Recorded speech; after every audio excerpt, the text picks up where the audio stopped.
Chapter 245. Isn't the spring night too short? Too long is also a pain. The toothbrush you made. I want one. Fan Xian was stunned. He hadn't expected her to make such a request. He smiled bitterly.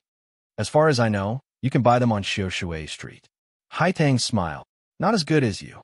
Thank you for the compliment. I didn't think a noble child like you would be willing to spend so much time on such things. Haitang looked at Fan Xian as if to re-evaluate him.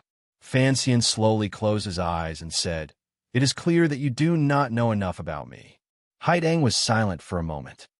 "But I only know that after the Empress Dowager's birthday, you will return home. What about your promise to me?" Fan Xian didn't even bother to lift his eyes. "When I'm done sleeping, I'll come and talk to you." Haitang frowned. "That would be good." Fan Xian suddenly opened his eyes. "I'm not in a good mood today, so I don't want to talk. Goodbye." It was the first time Haitang had seen Fan Xian so cold, but she didn't react. She simply left the room. Fan Xian lay on the large bed. He was clearly very tired, but he still could not fall asleep. His expression appeared calm, but his mind was a mess. Without enough time, he could not digest what he had heard and felt last night. He opened his bright eyes and looked at the embroidered canopy on top of the bed. His gaze seemed to pierce through the ceiling, straight through the clouds, and cast into the farthest sky. Now that they had confirmed that Fan Xian was in the diplomatic mission, Northern Qi naturally wondered who had tried to rescue Xiao In from the precipice of Mount Yin. This question was naturally raised. Lang Tiao, Friar He, and Shenzhong sat on 3 chairs, their brows furrowed. Of the 3, Shenzhong had the highest rank, but Lang Tiao was Ku He's first disciple and the young emperor's martial arts teacher, so he had the highest rank. Friar He, on the other hand, was silent. Yesterday, after the 2 of them had worked together to force Fan Xian and Xiao In off the cliff, the brocade guard had begun a secret search outside Chongqing. Unexpectedly, a day and a night had passed without any results. In the morning, when they finally couldn't resist asking for help from the palace to force their way into the diplomatic mission, they found Fan Xian sitting on the bed. "Is it not Fan Xian?" Friar He's pale face turned even paler. The poison on his thigh had been purged, but it had also cost him a lot of energy.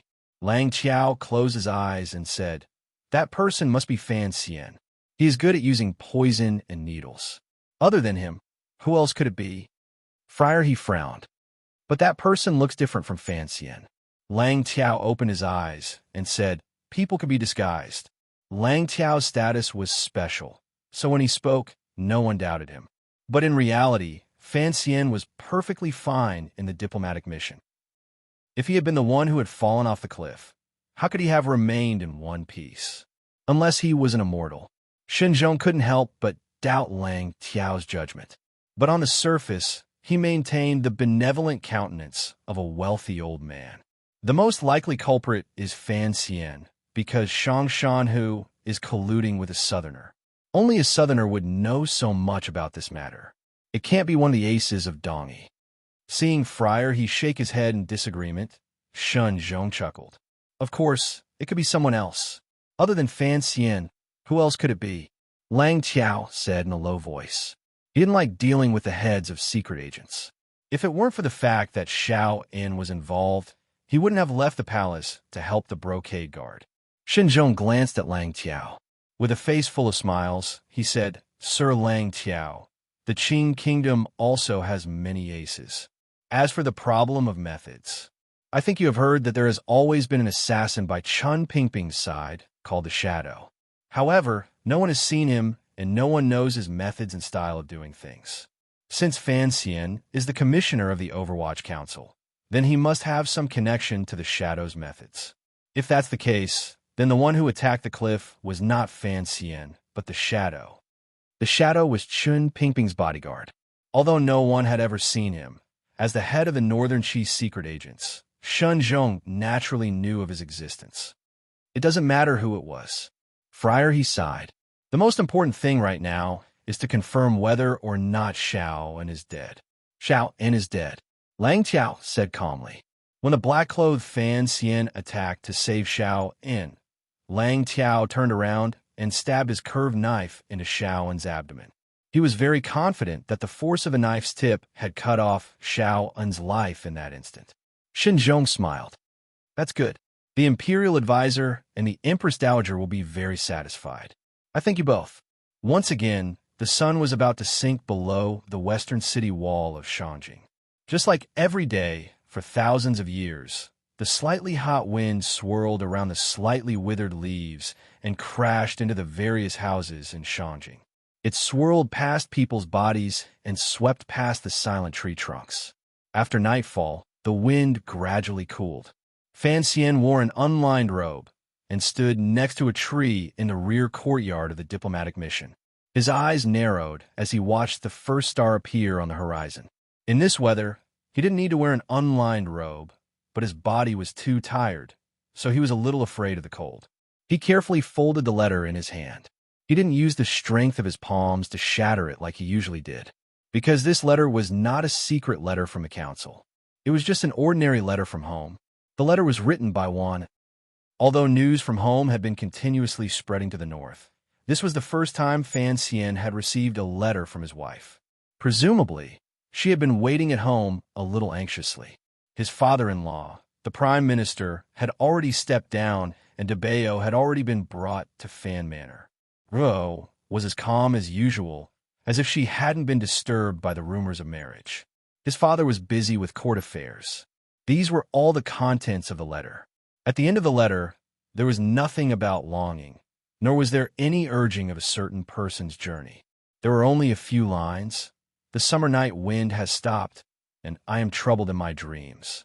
I know that you will not return, and my black hair grows longer. How long has it been since we parted? Thinking of you is like 3 days. Why have you come? To bury your head in your books. Thinking of you is like 3 days. Yesterday, today, and tomorrow. Fan Xian smiled. He could feel the faint longing in the letter and the woman's rare relaxed mood. He felt a little comforted. These days, he had been busy with many conspiracies, and inevitably his longing for the woman at home had faded. Occasionally, when he thought of her, he felt a little guilty. He and Haidang had arranged to meet the day after tomorrow, and for some reason, he was now looking forward to this meeting. This was definitely not a problem between a man and a woman. It was just a very pure kind of hope. Fan Xian wanted to find someone to talk to. More accurately, after his conversation with Xiao En, he needed to talk, but there was no one to talk to. This strange and wonderful feeling lingered in his heart. On that rainy night in the capital of the kingdom of Qing, after the chest had been opened, Fan Xian had thought that he would no longer be lonely in this world. After all, the smell and traces of that woman were everywhere in this world. But now he truly felt that he was still lonely because that woman had already disappeared without a trace. Xiao En was right. I really am a heartless person, Fan Xian thought to himself. Fan Xian thought to himself that he was a man without friends. He shook his head and walked into the side room. There were only 3 people in the room: Fan Xian, Yin Bingyun, and Wang Qinian. This was the last internal meeting of the Overwatch Council in Shanjing. Yin Bingyun looked at Fan Xian calmly. Master Fan, have you gotten anything out of him? This was a situation that Fan Xian had already anticipated. He had used all the power of the Overwatch Council in Xinyang to obtain such a clever death trap. As an official of the Kingdom of Qing, everyone was naturally eager to know what secret Xiao En was talking about. He frowned. I acted too late. Xiao En is dead. A strange look flashed through Yin Bingyun's eyes, but he immediately returned to normal. He shook his head and sighed. I've planned for so long, but nothing has come of it. What a pity. Fan Xian smiled mockingly. The old cripple has been working for 20 years and still hasn't gotten anything out of him. Do you think I'm an immortal? In his conversations with Yin Bingyun, he would purposely refer to Chen Pingping as an old cripple. This was a very impulsive, even clumsy threat. But when dealing with someone as intelligent as Yin Bingyun, this kind of impulsive method was often more effective. He turned his head to Wang Qinian. Prepare for the return journey. Yes, sir, replied Wang Qinian in a low voice. He paused for a moment, then frowned. Master, what do we do with the impostor who was left in the room yesterday? Fan Xian knew that he meant to silence him. and he felt a little uncomfortable. Bring him back, of course. Yin Bingyun shook his head in disapproval. What if the Northern Qi people find out? What if they find out? Fan Xian stared at Yin Bingyun's face and said mockingly, Of course, we'll do nothing. Even if they find out, what can they do? You've been locked up for a year, and your courage has shrunk. Yin Bingyun and Wang Qinian looked at each other. They realized that Fan Xian was in a bad mood today, and so they tacitly kept their mouths shut. Fan Xian looked at the two of them and suddenly sighed. Do you think Haidang can't tell? She just can't do anything to me. Wang Qinian then asked for instructions on the return journey. Fan Xian was silent for a moment, then slowly said, Once the Empress Dowager's birthday banquet is over, we'll leave immediately. I'm a little homesick. Chapter 246. Wang Qinian accepted the order and was about to leave to make the arrangements, as well as discuss the matter with Lin Wen and Lin Jing. After all, the diplomatic mission was to bring along the noble princess. Suddenly, he heard Fan Xian say, The horses we prepared on the way here, Wang Qinian, you must take care of them. Do not cause any trouble for the farmers. Yin Bingyun had not participated in the initial plan, so he did not understand. Wang Qinian looked at Fan Xian. Fan Xian waved his hand, and he pushed open the door and left. Yin Bingyun raised his eyebrows. The three of them made 3 gestures, each with its own meaning. Fan Xian smiled. Why do you have to endure so much in front of me? Yin Bingyun did not smile. He slowly raised the teacup in front of him and took a sip. With the respect of a subordinate, he said, Since the commissioner does not want me to know, no matter how curious I am, there is no need for me to ask. Fan Xian did not think too much about it. This was only the initial plan. Since it has been abandoned, of course I have to clean it up. Then he used very simple words to explain to Yin Bingyun that when Fan Xian had just entered spring, he had found a young official of the Overwatch Council who looked similar to him in the capital. Then, he had kept him in his boudoir. In the initial plan, this impersonator was supposed to play a role on the journey back from Northern Qi. He was supposed to pretend to be Fan Xian and follow the diplomatic mission south, while the real Fan Xian stayed in Shangjing to take care of matters that needed to be taken care of. You originally planned to stay in Shangjing alone? Yin Bingyun frowned. What matters were you going to take care of? Fan Xian looked at him and said, Qin Pingping wants Xiao In dead, so I plan to stay in Shangjing and kill him, then rush to the border to meet up with the diplomatic mission. That way, if Xiao In dies, the Northern Qi people won't be able to pull a fast one and slaughter our diplomatic mission. Yin Bingyun asked, You were talking to Sir Wang about the horses along the way? Fan Xian smiled and explained, Before the diplomatic mission departed from the capital, I had already asked some people in the council and some people in the palace treasury to help raise some good horses for the journey south. Of course, these horses were all secretly kept in the stable, so they wouldn't alert the Northern Qi officials.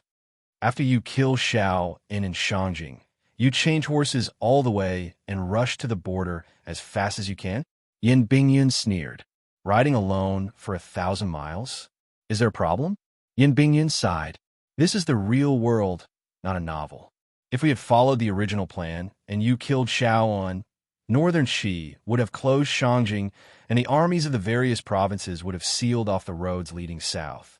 How could you have gotten back south on your own? Fan Xian smiled and said, Back then, Qin Pingping was able to bring so many people back to the south. Why can't I do it alone? You might have been brave, but the plan was stupid. Yin Bingyun shook his head. You are the commissioner of the council, and you should value your life. And in this plan, even if Northern Qi relaxed their guard because of the diplomatic mission's departure, you couldn't have assassinated Xiao in Shangjing, where there were so many hidden dragons and crouching tigers. Fan Xian naturally wouldn't tell this man about the anti-sniper rifle. After all, Wu Zhu was missing. The chest was missing. The eldest princess was in cahoots with Shang Shanhu, and little Xian had reaped the rewards. Things had changed again and again, and the plan had become what it was now. Tomorrow was the day after tomorrow. Of course, this was nonsense. Shangjing's beautiful Yuchuan River was lush with green trees. Occasionally, egrets flew up from the north. This was already upstream of the river, close to the royal palace, so it was strictly guarded. The common people of Shangjing had no way to set foot on these cobblestone paths. Fan Xian and Haitang walked side by side on the riverbank, talking nonsense here and there. He didn't feel depressed, and his mood, which had been gloomy for the past few days, seemed to have improved greatly in the company of the village girl. Strangely enough, Haitang wasn't very pretty, and her grace wasn't very charming. She had the air of a village girl, but this feeling made Fan Xian feel at ease. After a few words of nonsense, the conversation immediately turned to business. Haitang frowned slightly. The Empress Dowager still hasn't relented. Can you think of any way? Fan Xian sighed. Your emperor wants to marry a wife, and yet he wants my help. He suddenly looked to Haitang, his calm eyes containing a trace of displeasure. Since you're Sea Lily's good friend, of course you know some things. Don't you think that asking for my help would make her feel uncomfortable? Haitang's hands were in her pockets, and her feet were dragging on the bluestone ground by the riverbank. Her eyes were calm as she looked at the drooping willow tree in front of them. If you could do what Sea Lily wanted, then she wouldn't have come to Shangjing. Since you are a heartless person, why be so pretentious? I think her entering the palace is something you want to see. After all, from now on, even if you are far away in the south, you will have someone to talk to in the palace of Northern Qi. Fan Xian had never expected her to tell him everything so thoroughly, not giving him a chance to hide anything. His heart trembled, and he was a little embarrassed. He felt as if the thin layer of clothing on his body had been stripped off, revealing the selfishness and heartless beneath. After a moment of silence, he smiled bitterly. I'm only an official. I don't have enough power to change everything. So you tacitly allowed this to happen. Haitang's tone wasn't aggressive, but there was an inexplicable sense of oppression in her open and above-board manner. If that's the case, there's no need to say more. Fan Xian shook his head. Once she enters the palace, her hair will turn white. You and Sea Lily are sisters. How could you bear to see her enter the palace? His Majesty is a good man. Haitang smiled. And Lily is a citizen of Qing. If she wants to live in Shangjing, it seems that only the palace can shelter her from the wind and rain. Suddenly, Haitang turned her head, and Fan Xian saw a spirit in her eyes that was even brighter than the light of the lake. In Fan Xian's life, the brightest eyes were Yiling, and Haitang. But Yiling, eyes were bright and innocent, and Haitang's eyes were bright and full of understanding and indifference after seeing through the affairs of the world. Master Fan, don't you find it tiring to live a life of scheming and scheming all day long? Fan Xian lowered his head slightly. After a moment, he resolutely raised his head and put his hands behind his back. His upper body didn't move, but his lower body moved slightly. Like Haitang, he swayed on the bluestone path by the river. He spoke abruptly. In this world, not everyone can be as free and unfettered as you, because each of us has our own goals. Perhaps you just want to grow a few good vegetables and take care of the fields. But I have to think for myself, for the people around me, for the present, and for the future. Having said this, he took out a letter and handed it to Haitang. I'm not a man of great wisdom. At most, I'm a little clever. Take a look and see if this method works. Haitang opened the letter and read it carefully in the daylight. After a long silence, she took a deep breath and looked at Fan Xian with her bright eyes. There was a strange look in them. Will the Empress Dowager believe me? If the Empress Dowager doesn't want to fall out with the Emperor because of this, then all she needs is face and a way out. Whether she believes me or not, these two things will be convincing enough. Fan Xian's plan was actually very simple. In the history of that world, he remembered clearly how Emperor Wu of Han had been hooked by Lady Go Yi. At that time, Emperor Wu was patrolling Hejin. Suddenly, a magician claimed that there were auspicious clouds there, indicating that there must be an extraordinary woman living there. After hearing this, Emperor Wu immediately ordered a search, and indeed, the beautiful girl was found. However, although she was beautiful, she had been ill since childhood. She rarely ate, and her hands were clenched into fists. No one could make her stretch them. Emperor Wu was captivated by her beauty and personally tried to bend her fists. Then, a miracle happened. Her hands easily recovered to their healthy state. Even stranger was that in her right hand, there was still a small jade hook tightly clenched. Emperor Wu was very happy. He immediately brought her into the palace and gave her the title of Lady Fist. Later, she became Lady Go Yi. Who is this emperor you're talking about? Haidang asked. Fan Xian smiled. It's a story I made up. He paused and said, of course it's fake. Emperor Wu of Han is not an idiot. Maybe he came up with this.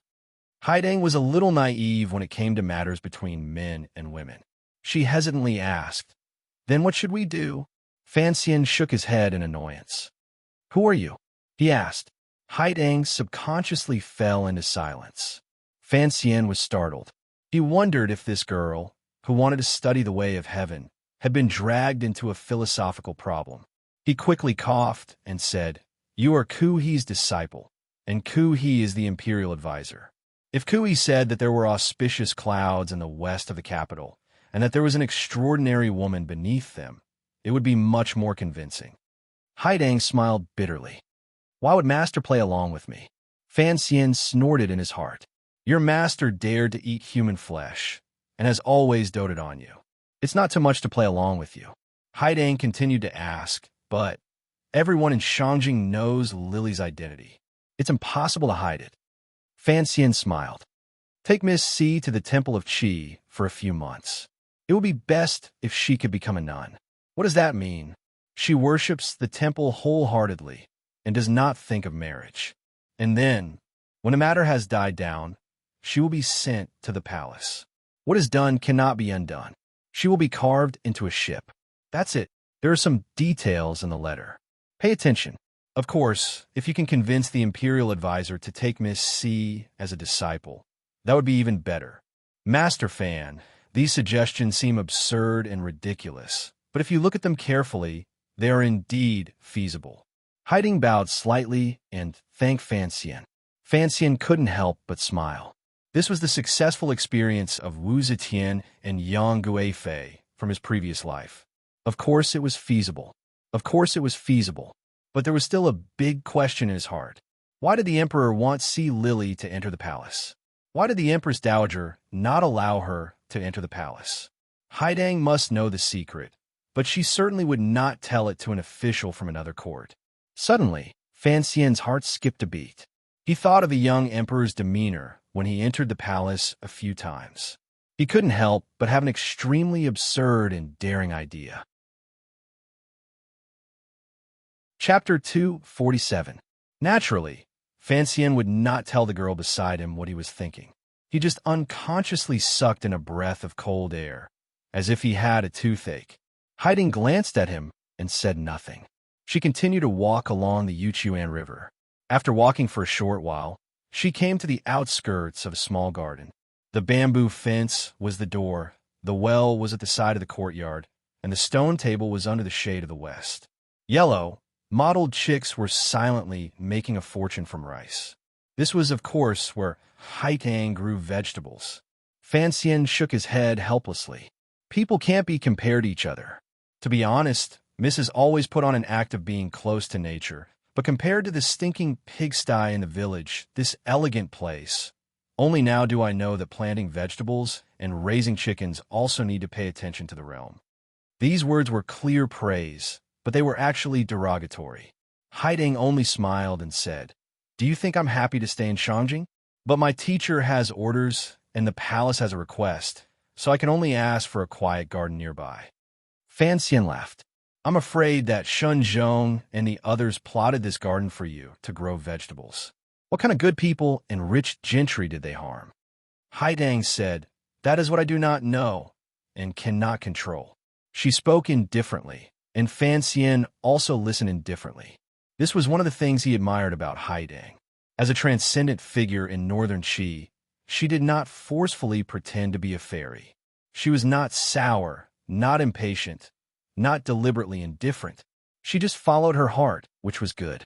Before the Empress Dowager's birthday banquet, there was a rare moment of leisure. Fan Xian temporarily cast aside the gloomy mood of these days. He rolled up his sleeves and rolled up his trousers. He took out some tools from behind the grindstone and began to help Haidang turn the soil. After the delicate yellow soil was turned, he scooped up a bowl of millet. Like a greedy dragon king, he stingily scattered it on the ground bit by bit, making the chicks squeak and follow his footsteps as they ran around the little courtyard. Haidang crouched down to tidy up the branches and leaves of the fruits. She smiled as she watched Fanxian play. Her gaze would occasionally land on his left leg. Halfway through, Fanxian was tired and a little hot. He picked up a bucket of water from the well and stuck his head in to drink a few mouthfuls. Just as he was about to touch the surface of the water, he glanced at Haidang out of the corner of his eye. He found that the girl was very skilled at tending to the vegetable beds. She must have done this often these past few years. Fanxian had never done farming since he was in Danzhou. Holding a hoe in his hand was not as comfortable as holding a dagger. When he was watering, it was not as refreshing as it was when he sprinkled poison. Clumsily, in the end, he was reduced to a spectator. Even so, he was so tired that his forehead was covered in sweat, and steam rose from his head. As the sun rose higher into the sky, Haidang moved two reclining chairs and placed them under the trellis. Hanging on the trellis was some kind of melon or fruit. The leaves were huge and glossy green, blocking out all the sunlight. Fanxian let out a breath of hot air and sat down on the reclining chair. He bluntly accepted the herbal tea Haidang handed him, drank a few mouthfuls, and then fell back down, causing the chair to creak. He closed his eyes and began to take an afternoon nap, relaxing as if he were in his own home. Haidang looked at him and smiled. She pulled off the flower scarf on her head and wiped the sweat from her forehead, then lay down as well. 2 bamboo chairs and a green canopy, a cool breeze, and 2 idle people. After some time, Haidang suddenly broke the silence. You really are a strange person. You're also a strange person. Fanxian's eyes were still closed. At least, up until now, I have not been able to see through you.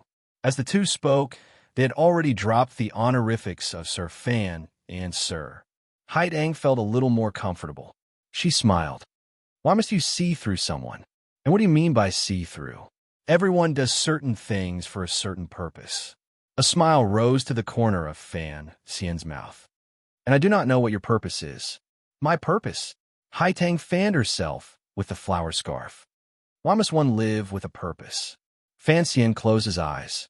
He stretched out a finger and shook it. Living is not about having a purpose. Everything we do, everything we want to achieve, is for the sake of living. Haidang said, I'm not used to talking in circles like this. I'm just talking nonsense, that's all. Fan Xian stretched. I really like talking nonsense with you. It's a feeling that allows me to convince myself that I am indeed living, and not being controlled by the purpose of living. Haidang spat. You're still talking nonsense. I just like your way of doing things. After saying this, Fan Xian couldn't help but laugh. People like you, and I who have no friends always want to find someone to talk to. Sir Fan, your talent is unparalleled, and your name is world-shaking. How can you not have friends? For some reason, Haidang returned to calling him Sir. Fan Xian fell silent. After a while, he said, I truly have no friends, and you are a proud son of Northern Qi. You and I are in opposing camps, but I feel that I can treat you as a friend. After all, when I was in Northern Qi, you couldn't have killed me. Haidang glanced at him out of the corner of her eye. This official from the south was so pretty that he was indeed a bit of a bastard. Sir, you are of noble birth. After entering the capital, you have flourished. Your life has been straightforward, your career unhindered. The monarchs of both countries value you. What is there to be dissatisfied with? Lonely. Lonely. Fan Xian didn't seem to think that these 2 words were a bit pretentious and nauseating. Haidang laughed. Sir Fan, you have someone as powerful as Yin Bingyun under your command. In the south, you are a powerful official of the Overwatch Council. You have a beautiful wife, and your sister is a famous talented woman. Your father is in a high position, and the people you associate with are all outstanding. How can you be lonely? A father is a father, a wife is a wife, and a sister is a sister. Yin Bingyun is a subordinate. and the people I associate with all have conflicts of interest. Fan Xian didn't know why he was so magnanimous in front of Haidang. You can think of me as pretending to be lonely or pretending to be desperate. In any case, my position as an official is not easy, and my son is not happy either. Haitang's eyes were as bright as the sky. Sir Fan, could it be that you want to be friends with me? Let's not talk about friend for now, Fan Xian said.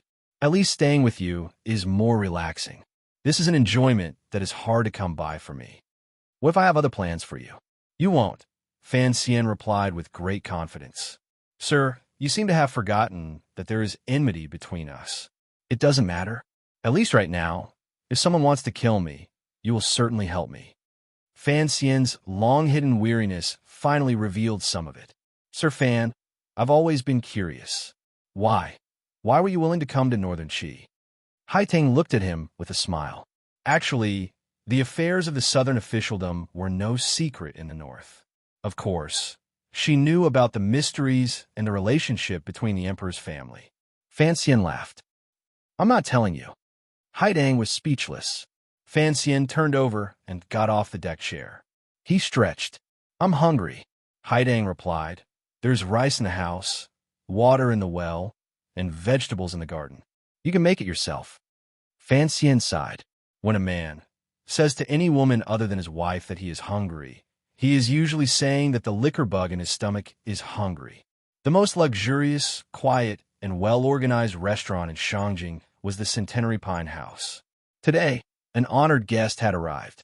This guest was quite expensive, so the owner of the Centenary Pine House personally waited outside. He respectfully asked all the guests to leave, leaving behind a spacious and quiet 3-story building. The owner of the restaurant was naturally surprised, but the owner did not explain. He was also a high-ranking person with informants in the court. He had long seen through the identity of the man and woman. The man was the immortal poet of the southern court, and the woman was the emperor's aunt. The two of them together were characters who could take a stroll on the stone streets of the palace, let alone a restaurant. In a private room facing the street, Fan Xian squinted at the scenery as he poured wine into his mouth. After drinking 3 cups, he frowned and called for the owner to come in for a change. The owner saw that his complexion was not good and immediately gave up on the idea of asking for the immortal poet's calligraphy. He went to Northern Qi's most famous green rice. Fan Xian took a sip and nodded. Haidang was a little annoyed. Before, it was Wuliangye, the best liquor in the world. Is Master Fan not satisfied? I do like to drink strong liquor. Fan Xian turned his head to look at her. His expression was a little strange. But right now, I don't want to drink Wuliangye because there's something else about it. I can't relax too much. Wuliangye had the taste of Qingyu Hall, the taste of Yi, and the taste of Fan Xian. He didn't like it today. Haitang fell silent again. She just watched Fan Xian drink.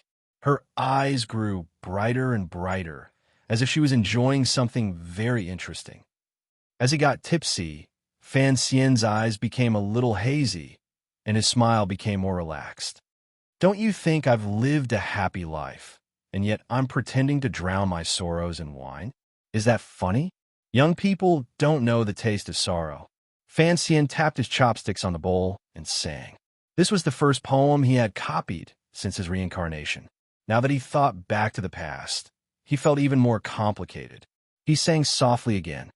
Stay in Qing, suddenly meet my benefactor. Fortunately, mother, accumulated a shady merit. Advise life, help the needy, and help the poor. Don't be like my evil uncle and treacherous brother, who love money and forget his own flesh and blood.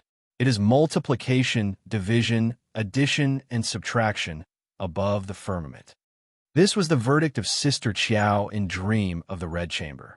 Leave Yu Qing. Haitang's eyes shone even brighter. Fan Xian let out a long sigh. He raised his cup and drained it in one gulp. Miss Haidang, don't mind me. Just let me get drunk. Why should I get drunk? There were many reasons why a man wanted to drink. The most adequate reason was that he was depressed and under pressure. On this trip to Northern Qi, Fan Xian had obtained the secret of the temple, forged the friendship between the two countries, and successfully gathered the spy network in the north. no matter how one looked at it. It was a beautiful spring day. Why was he so gloomy? Where did that pressure come from? It was actually very simple. He was gloomy because he had nowhere to go. Fan Xian had told Xiao En in the cave that he was a passerby in this world, and so he had always viewed this world as a tourist. Even after 18 years of ups and downs, he still felt somewhat estranged from this world. If there was no Wan'er, if there was no sister, if there was no Wu Zhu, Fan Xian would have wanted nothing more than to be free and go to the world to enjoy himself. The pressure came from the conversation in the cave. Chun Pingping had made Fan Xian set his sights higher, even higher than the world. After Fan Xian found out where the temple was, he began to understand. He began to bear this pressure alone. And this secret, which concerned the world, had squeezed Xiao En for decades. Who knew how long it would continue to squeeze Fan Xian? If he went to the temple, of course, he would die 100 times and survive. What about the people he wanted to protect? If he did not go, he would never know what had happened in the past. Fan Xian was very angry. Before he knew, he wanted nothing more than to dig Xiao En's head open. Now that he knew, he wished he never knew. Originally, for the sake of safety, he should have returned to the capital and enjoyed a few years of glory in the officialdom and the business world, and buried the matter of the temple forever in his heart. But he was always somewhat unwilling, so he somewhat hated himself for thinking so much about Yi Qingmei and the mother of this body. So he did not want to drink the 5-grain liquor. He even looked at the glass in his hand and felt the urge to throw it to the ground and shatter it. The verdict given to Qiao Jie in Dream of the Red Chamber really seemed to be written for him. Fortunately, he had been reborn. Fortunately, he had met his benefactor. Fortunately, he had his mother who had accumulated a shady skill, allowing him to easily and effortlessly obtain a large sum of wealth and the help of a large group of powerful people. What should he do in the remaining years of his life? Haitong's bright eyes seemed to be able to see through a person's heart. She slowly said, "Advise life, help the needy, and comfort the poor." Fan Xian was startled awake. Although he knew that even if he was dead drunk, he could not reveal his secrets in front of anyone. But why would Haitang say this? In truth, Haitang had only said this by chance. She looked at Fan Xian's slightly deranged expression and thought of the legendary banquet in the palace of the Southern Dynasty, when the immortal of poetry first appeared in the world. She thought that Fan Xian's path of life had been set, and endless prosperity had come along the way, but he had developed a world-weary and decadent heart. This kind of situation was very common in scholars. So Haidang had said this quietly, purely from the bottom of her heart. She wanted to advise Fan Xian to wholeheartedly serve the people of the world, because Haidang had always believed that Fan Xian was, in his bones, a scholar. The world is bustling with activity, all for the sake of profit, Fan Xian said mockingly. Miss Haidang cultivates the way of the gods. She is close to nature and cherishes the people, but she does not know that they only want profit. I have no ambition to open up new territories, and I also want the people of the world to live a bit more comfortably. But that must be me first. But to let the people live a bit more comfortably, I must hold power in my hands. But in the court of this world, if you want to hold a high position, how can you live comfortably? Haidang heard the cold intent in his words and was slightly startled. Master Fan, you hold power in your hands. Please remember the word, righteousness. Too vulgar, too vulgar. Fan Xian knocked his chopsticks against the ground, but the porcelain bowl did not shatter. How many people are different from animals? Haidang continued to frown. Only righteousness is in the ears of the people. Although Master Fan and I live in different countries, the people of the world, whether the people of the kingdom of Qing or the people of the kingdom of Qi, are all unique creatures. If you still have any reverence for the word righteousness, I hope that after you return to your country, you will do your best to stop the world from fighting again. Stopping the world from fighting. This was Haitong's goal, the goal that Fan Xian had always guessed. It was a very large memorial archway. If someone else had said it, they would have found it disgusting. But coming from Haidang, it seemed very natural and easy to believe. Fan Xian laughed mockingly. Then Shao is not a living creature? Haitang said, killing one Shao can save tens of thousands of people. Why not? If Shao escaped from prison and joined forces with Shang Shanhu and his son, his imperial power would soar. Then he would spit out the secret of the temple. With the ambitions of a young emperor of northern Qi, the world would probably be plunged into the fires of war in a few years. So what she said made some sense. Fan Xian had no awareness of a politician or a moralist. He laughed coldly. If 100 people have to die, kill 49 and live 51. Will you kill them or not? Haidang was silent for a long time. So, you and I are both heartless. Fan Xian suddenly did not want to talk about such uninteresting topics, and rather stiffly changed the subject. How different are humans from animals? Good at pretending. Haidang raised her head in surprise. Fan Xian said, my martial cultivation is not as good as yours. But if we were to fight to the death, you might not be able to kill me so easily. Haidang nodded. Fan Xian drank a cup of wine and looked into her eyes. Why? He said quietly. Because I am good at using all the tools I have. In martial cultivation, the most important thing is to cultivate the heart. The power of external objects cannot be relied on for long, Haitang replied quietly. Fan Xian shook his head. Those who value righteousness do not necessarily use it to their fullest potential. Those who seek profit do not necessarily lack righteousness. Righteousness is great profit. As long as the goal is correct, why care about the means? After saying this, Fan Xian was stunned. This small talk was meant to divert the topic, but it had inadvertently touched upon his own heart. It was like a ray of light had suddenly struck his heart, and he immediately understood what his true feelings were. A heartless person? Perhaps he was a sentimental person at heart. All his life, he had always said that he wanted to live well, but he never knew how to live well. Today, he finally had a chance. At this moment, his heart was sober, but his eyes were strong with alcohol. He stared at Haidang and slowly said 2 words. Thank you. Haidang was at a complete disadvantage in terms of words today, but it was not like he shy ran. Hearing the word, thank you, she felt a little lost in her heart. Looking at the determination in Fan Xian's drunken eyes, she suddenly felt a little uneasy. She thought for a moment, and her eyes became clearer. Given your talent, the South will be a good stage in the future. Since you do not wish to fight, you are my friend.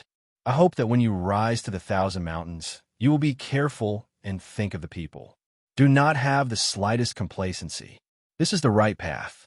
Fan Xian gently placed his wine cup on the table and said quietly, don't worry, I have just started.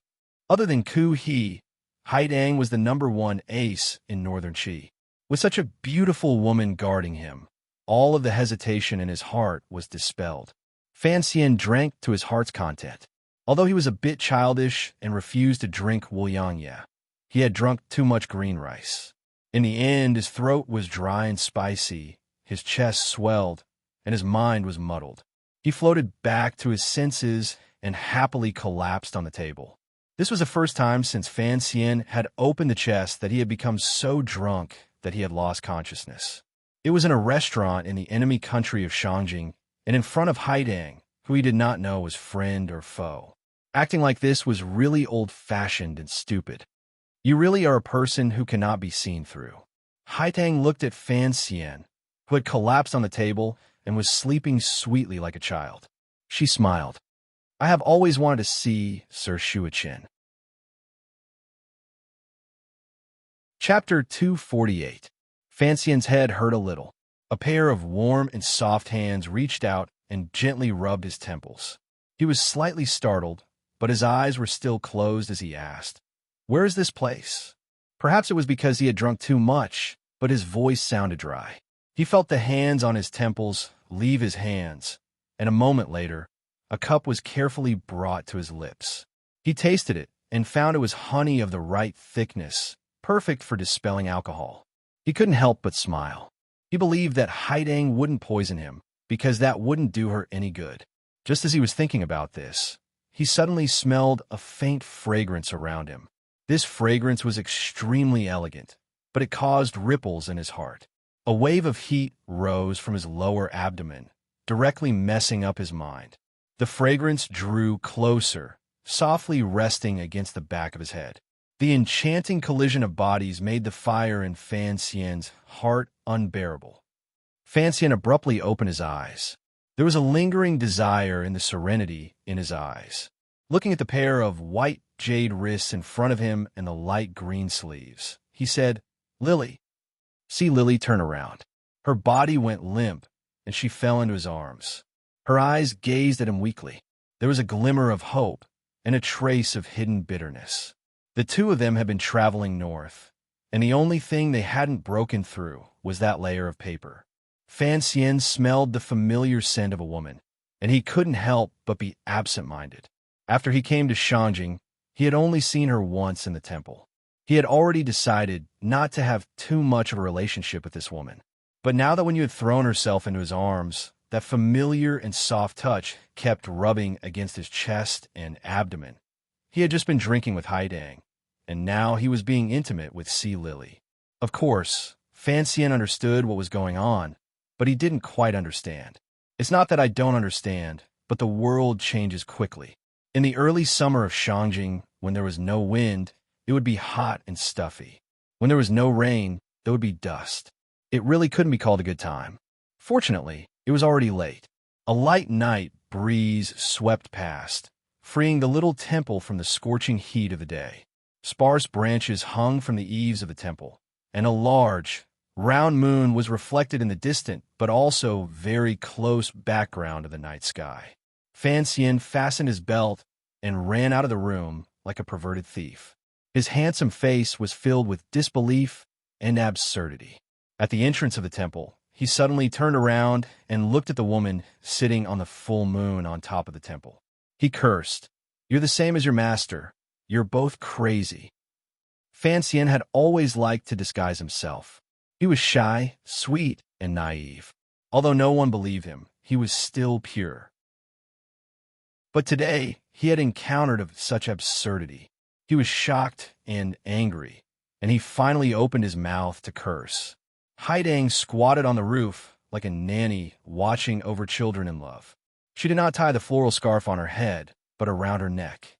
She looked like a captain from another world. She did not seem to think that Fan Xian would wake up so quickly. Her face was full of surprise, but a faint shyness and a smile flashed through her eyes. A moment later, she said quietly, so fast. After Fan Xian's anger, he was immediately dumbfounded. What kind of woman was she? Haidang seemed to immediately understand. She patted her head with some self-blame. How could I forget that you are Fei Jie's disciple? If I had known earlier, I would have increased the dosage when I drugged you. The moonlight moved slightly, and the sparse branches trembled. Haidang floated down without stirring up a speck of dust. She landed lightly by Fan Xian's side. She turned her head and looked at the inner room with a smile. She pushed open the temple door and signaled for Fan Xian to go out with her. Outside the temple, it was completely dark. In the distance, frogs croaked from the pond. It was a farmhouse atmosphere, but Fan Xian's heart was filled with resentment. He coldly asked, "What drug did you give me?" "Aphrodisiac," Haidang said matter-of-factly. "The best kind in the palace." "You." Fan Xian stretched out his index finger and pointed at her nose, which was straighter than most women's. He felt the urge to smash her nose. "I am an envoy of the kingdom of Qing. She will soon be your emperor's woman." "How dare you?" Haitang's face immediately grew cold. "Master Fan, when you drugged me by Wudu, why didn't you feel like you were a coward? Then we were enemies. Today we are friends. How could that be?" Fan Xian immediately seemed less confident. Haidang smiled. "When we were in the palace, what did you say?" "Many days ago, in the palace. The antidote you gave me last time was too much orange peel. It was a bit bitter." Haidang was intoxicated by the sunlight. Fan Xian smiled. He knew that she had seen through his tricks that day. He said quietly, "I'm the commissioner of the Overwatch Council. I'm not a sage who seeks the way of heaven. It is normal for me to use some tricks. I hope you do not mind. Of course, if you do mind, you can also give me that drug." These words were a bit frivolous, but Haidang did not blush like other women. She said lightly, If there is a chance, I will naturally use it. If there's a chance, I will naturally use it. If there's a chance, I will naturally use it. Fan Xian, with his amazing memory, of course remembered this sentence clearly. He did not expect that, as a woman, she would actually use it. He could not help but snort coldly. He was angry, but there was nothing he could do. He had let someone else drug him, and someone else had drugged him at his request. It seemed that there was nothing he could say, and so Fan Xian raised his head to look at the moon and lowered his head to hate the woman. I'm not a sage. I'm just a petty woman who hold a grudge. Haiding laughed. She was very much a woman. It should not be Sea Lily. You are her sister. Fan Xian looked at Haitang coldly. You know what this means. Lily likes you. Haitang smiled. You do not dislike Lily, so we sisters think this is possible. Actually, after knowing that Fan Xian was the Mr. Chow who wrote Story of the Stone, Haitang was even more certain of this idea. Fan Xian suddenly fell silent, thinking of something. After a while, he suddenly looked at Haitang and said, Actually, since you drugged me with an aphrodisiac, although you are indeed not a beauty, I can still reluctantly sacrifice myself. Why drag Miss C into this? No matter how carefree and natural she was, no matter how uninhibited she was, in the end, she was still a young girl. Hearing this, she couldn't help but become angry. Her bright eyes stared fiercely at Fan Xian like a she-wolf in the middle of the night on a wasteland. Fan Xian let out a breath of resentment and immediately recovered his calm. Narrowing his eyes, he said, I could just pat my butt and leave. Be careful of your teacher punishing you. Haidang took a deep breath and suppressed her emotions. She said calmly, I hope you will forgive me for plotting against you today. Fan Xian said expressionlessly, You can plot against me a few more times. No man would refuse such luck, but you can forget it. Haiding was no longer angry. She only said quietly, The day after tomorrow, there will be a banquet in the palace. There will be a martial battle. You should prepare first, sir. After the banquet, I will leave for home. Fan Xian stared at Haitang's ordinary face. It was strangely strange. I cannot stay in Shanjing. There are urgent matters at home. Arrange for me to meet with Miss C again. Haitang bowed slightly and silently agreed.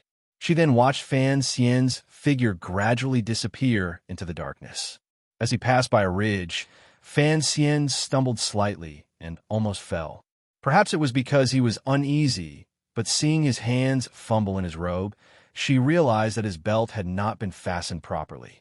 The immortal of poetry of a generation, the future minister of a generation, the most embarrassing scene of his life, happened inside and outside the most remote temple in Shanjing. Haiding smiled. Her bright eyes were full of joy. No one knew why she was so happy. Returning to the diplomatic mission, Fan Xian's eyes were serene.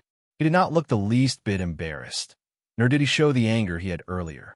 Living in this world, it was difficult to avoid being schemed against by others, unless you were a perfect person who could see through the hearts of others. He did not expect Haidang to have such a reckless side. He also did not expect her to act so boldly and decisively.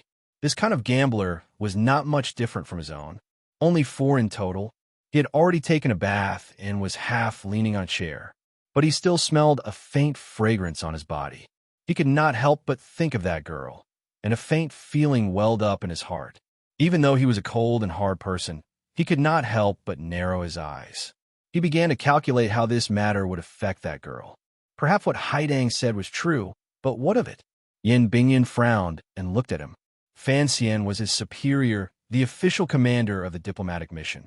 Just as the diplomatic mission was about to leave the kingdom of Qi, he had disappeared without a trace for an entire day. There were many things he could not ask for instructions on. Although the news in the afternoon confirmed that he was having a drinking contest with Haitang, who rarely appeared in front of people. Where did he go? Why did Master Fan look so strange today?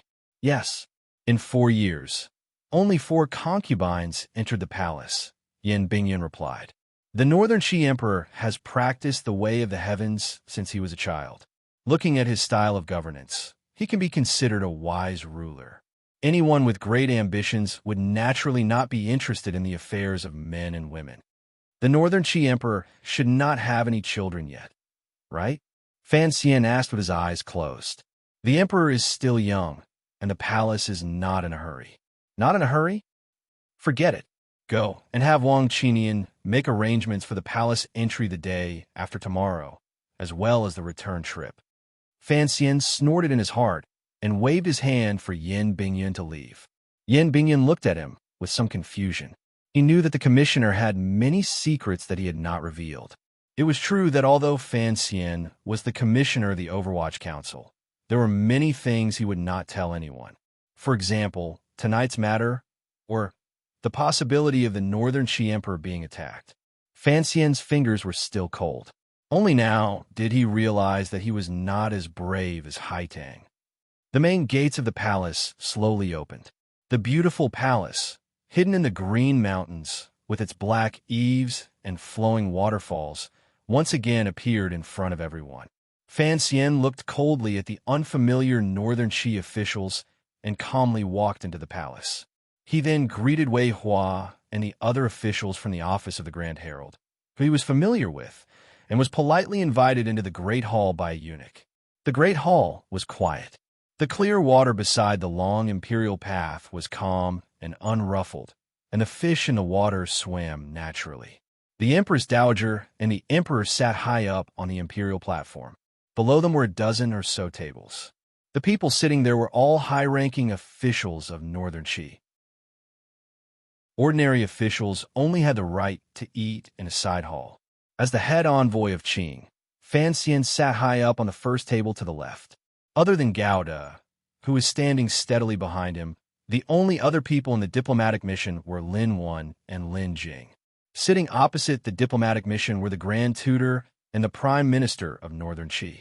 Fan Xian glanced at the Grand Tutor. He knew that he was Zhuang Mohan's most famous student. He had not expected him to be so young. After a series of formalities, the birthday banquet finally began. The Empress Dowager of Northern Qi was actually still very young.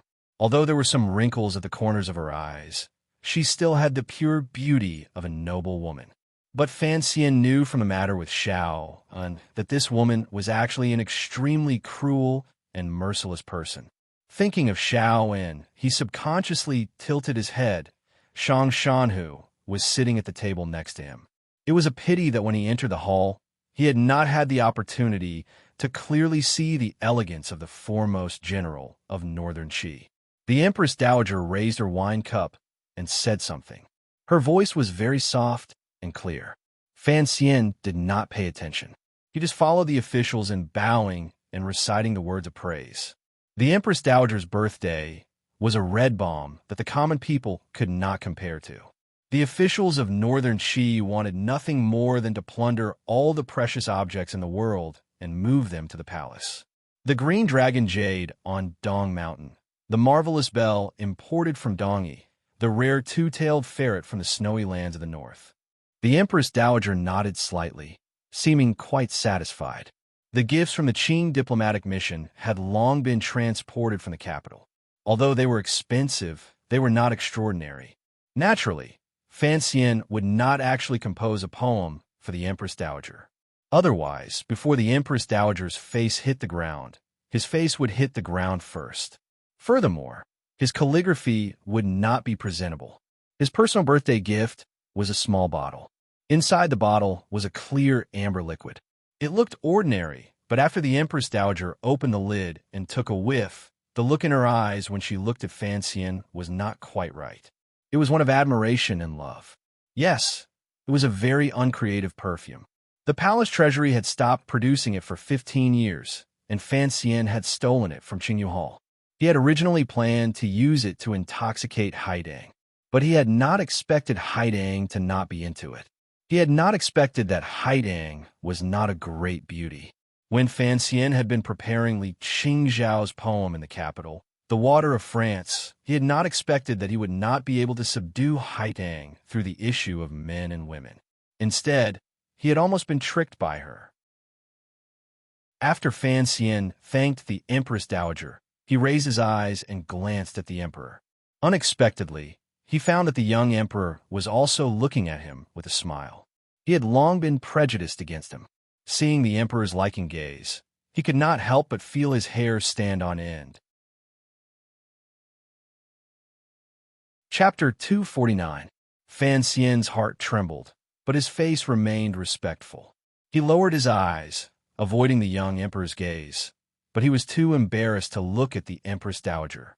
The old faces of the Grand Tutor and the Prime Minister were meaningless, so his gaze naturally fell on the table next to the Grand Tutor. That table was empty. He didn't know which official had not arrived yet. Just as she was thinking, a person walked out from behind a pillar by the Chong Palace pool. He bowed to the Empress Dowager and the Emperor in the hall, and then very naturally sat down at that table. The palace mate had already gone to pour wine. This man was dressed in black. He was tall and slender, full of power. His eyes were as calm as an ancient well, bottomless. The strangest thing was that he wore a chain around his waist. He carried 2 curved knives with him as he entered the hall. This man was quite daring. Fan Xian sucked in a breath of cold air. He tilted his head and asked Lin Jing, "Who is this?"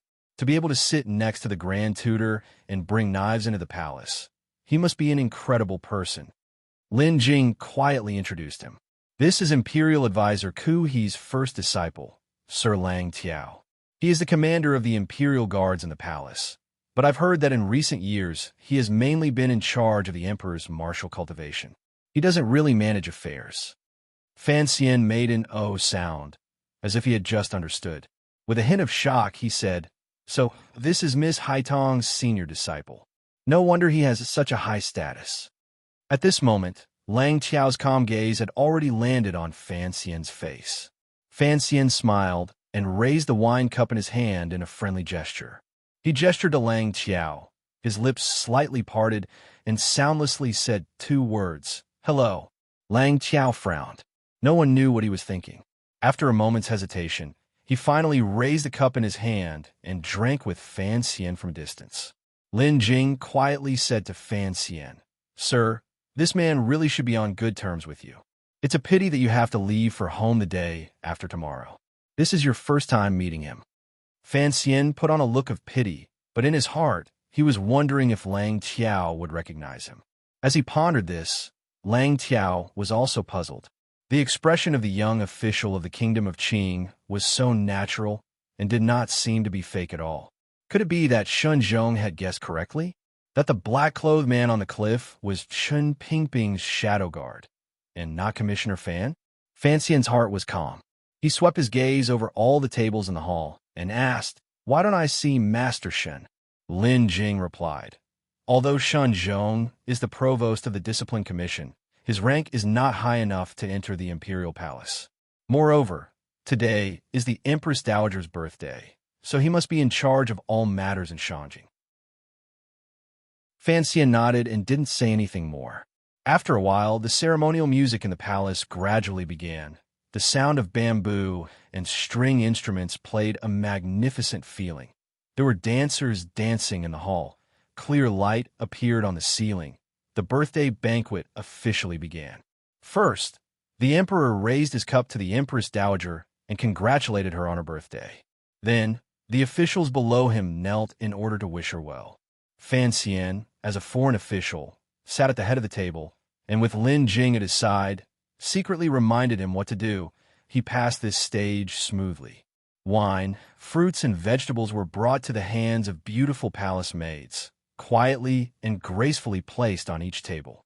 Every time a palace maid came to serve him, Fan Xian would always turn slightly and smile in acknowledgement. In the eyes of the Northern Qi officials, this was unavoidably a bit artificial. But there were also those who liked him more and more, feeling that this outstanding figure of the younger generation was indeed extraordinary. Fan Xian, on the other hand, looked at the soft eyebrows of the palace maids and felt very uneasy. The young emperor spent every day with these beautiful girls, and yet he had not become a licentious youth. There was indeed something wrong with this. Although the Empress Dowager's birthday banquet was not an ordinary old lady's birthday, there was not much of a difference. It was just that the guests were of a higher class, and the wine and dishes were of a higher level. Naturally, the after-dinner entertainment was also a bit of a headache. This was definitely not the kind of entertainment that Aunt Lee, west of Erdo Village on Mount Teeling, would have thought of for her 50th birthday. Fan Xian rubbed his temples, a warm smile on his face, but in his heart, he had already begun to curse. Gentle girls now like to call themselves old mothers to be forthright. Boorish men now like to smile shyly to be disgusting. Pig butchers like to eat their neighbors' vegetables, and old nannies with flowers on their heads, who could not get married, like to go around being matchmakers. People all like to get close to the things they were least good at and like to do the things they were least good at. According to psychology, if you lack something, you would unconsciously emphasize it. So, under the leadership of the emperor, the kingdom of Qing, which had always been famous for its martial arts, began to walk the road of scholarly governance. Even though there were military generals and martial experts in the capital, poetry competitions were popular. In the palace, imperial concubine Shu was fond of literature, so she was favored. The second prince was well-versed in the classics and won the hearts of the people. Then, out of nowhere, the immortal poet Fan Xian appeared, immediately attracting the gazes and admiration of all scholars. Northern Qi, which had always been the center of literature, was now striving to become stronger. Poetry competitions were no longer popular, but rather preferred to play duels. Instead, they gave up on words and used fists to reason. As a result, the Qing diplomatic mission's entrance was littered with small scimitars. The number of Northern Qi experts who wanted to challenge Fan Xian could form a line from the diplomatic mission's entrance all the way to the valley of Mount Yan. Fan Xian shut himself in, and when he did, he traveled with Haitang. With great difficulty, he had avoided the tragic fate of fighting in the arena every day. Unexpectedly, before he was about to return home, in this great hall, he could no longer avoid it. Master Fan, what do you think of this proposal? The Empress Dowager smiled and turned her gaze to the table where Fan Xian sat. Although it was a question, her tone was unquestionable. Fan Xian shivered slightly. Earlier, one of the Northern Qi generals had proposed a duel. Although it was a nice way to talk about martial arts, everyone knew that the Northern Qi officials knew that there was nothing they could do about the so-called immortal poet in literature. They were prepared to humiliate him, and for some reason, the Empress Dowager seemed to dislike him. He stood up and swept his gaze across the hall. Suddenly, he smiled and said, "Empress Dowager, I do not have the strength to truss a chicken. Let's forget about it." There was a roar of laughter in the hall. No one believed Fan Xian's words. The news of Fan Xian killing Cheng Jushu and beating Yiling with a black fist had long since spread throughout the world. He was publicly recognized as a rare man who excelled in both the pen and the sword. The officials had not expected the southern envoy to be so cowardly. The Empress Dowager said calmly, "You are too modest, Master Fan." She said a few more words, not allowing Fan Xian to refuse. Fan Xian's eyelid twitched. No wonder in the transmigration novels he had read in his previous life. All the transmigrators followed Lord Wei's glorious tradition and called the Empress Dowager an old whore. If he gave in now, he would lose face for the court. When he returned to the south, it would be difficult to explain to his father and the old cripple. He did not know what kind of sinister slander would be unleashed in Xinjiang. So he smiled and took half a step back, cupping his hands in acknowledgement. The Empress Dowager's eyes brightened, but the emperor, who sat next to her, looked worried. He asked with concern, "Minister Fan, if you are not feeling well, let's forget about it." Although Fan Xian had only chatted with the emperor a few times, and he had long held a grudge against him, he could hear the genuine concern in his words. He thought of the fact that the emperor was, after all, the emperor. He could not help but feel touched. He raised his head and said in a clear voice, "Your Majesty, even if my blood splatters in front of the hall, let it be a celebration of the Empress Dowager's birthday." These words were neither fish nor fowl, and greatly violated etiquette. They immediately spoiled the atmosphere, and the Empress Dowager's face darkened. The emperor laughed, finding it very interesting. This Fan Xian was indeed gentle on the outside, but stubborn on the inside and unwilling to be taken advantage of. He waved his hand and said, "These words have gone too far. Since it is a competition, naturally it should be stopped when it is appropriate. The emperor's eyes grew cold. He looked at the officials in the hall and said, "If anyone is unable to control the strength of their attack, then it is best that they do not come out and make a fool of themselves." These words first stopped those who were prepared to hurt him by accident. The officials felt a chill in their hearts. They realized that the speed at which this young emperor had matured over the years was astonishing. The emperor's power was growing stronger and stronger. Even stranger, why was His Majesty treating Fan Xian so well? Was this our emperor, or the emperor of the kingdom of Qing? As soon as the words were spoken, a general walked in from outside the side hall. He bowed to the Empress Dowager and the emperor. In a low voice, he said, "I, Cheng Puzhu, wish to learn from Master Fan of the kingdom of Qing." The Empress Dowager nodded slightly. The emperor was aware of Cheng Puzhu's level. He was Lang Tiao's martial nephew, and could be considered a student of the Tianyi faction. He was currently serving in the Imperial Guard, and had probably heard an order from his superiors, so he had come to compete. The emperor had learned from Haidang that Fan Xian was already at the beginning of the 9th level, while Cheng Puzhu was only at the 7th level. Why? The emperor glanced at Lang Tiao, his martial master, and found that Lang Tiao was sitting calmly in his seat, his face expressionless. Cheng Puzhu bowed to Fan Xian and said in a low voice, "Master Fan, you are a master of both the pen and the sword, and your name shakes the world. I ask for your guidance, Master Fan." Fan Xian smiled and also glanced at Lang Tiao. He knew that the competition in the palace today was not because he was competitive. Rather, it was because Lang Tiao wanted to see his fighting style before he returned home.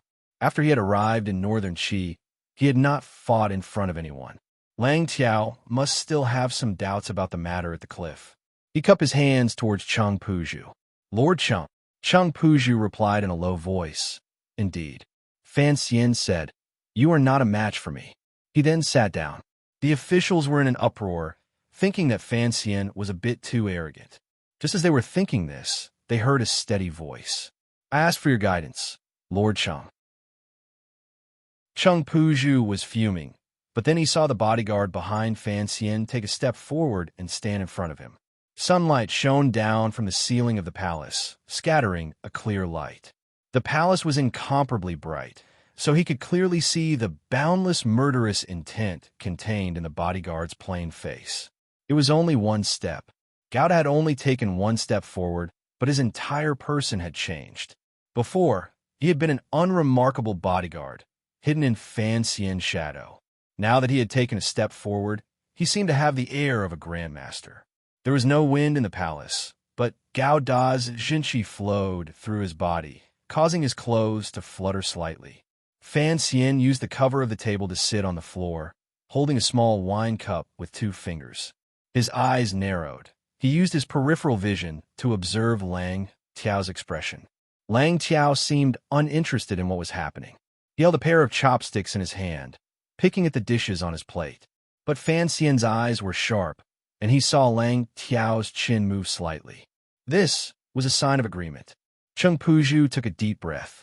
He looked at Gouda in front of him.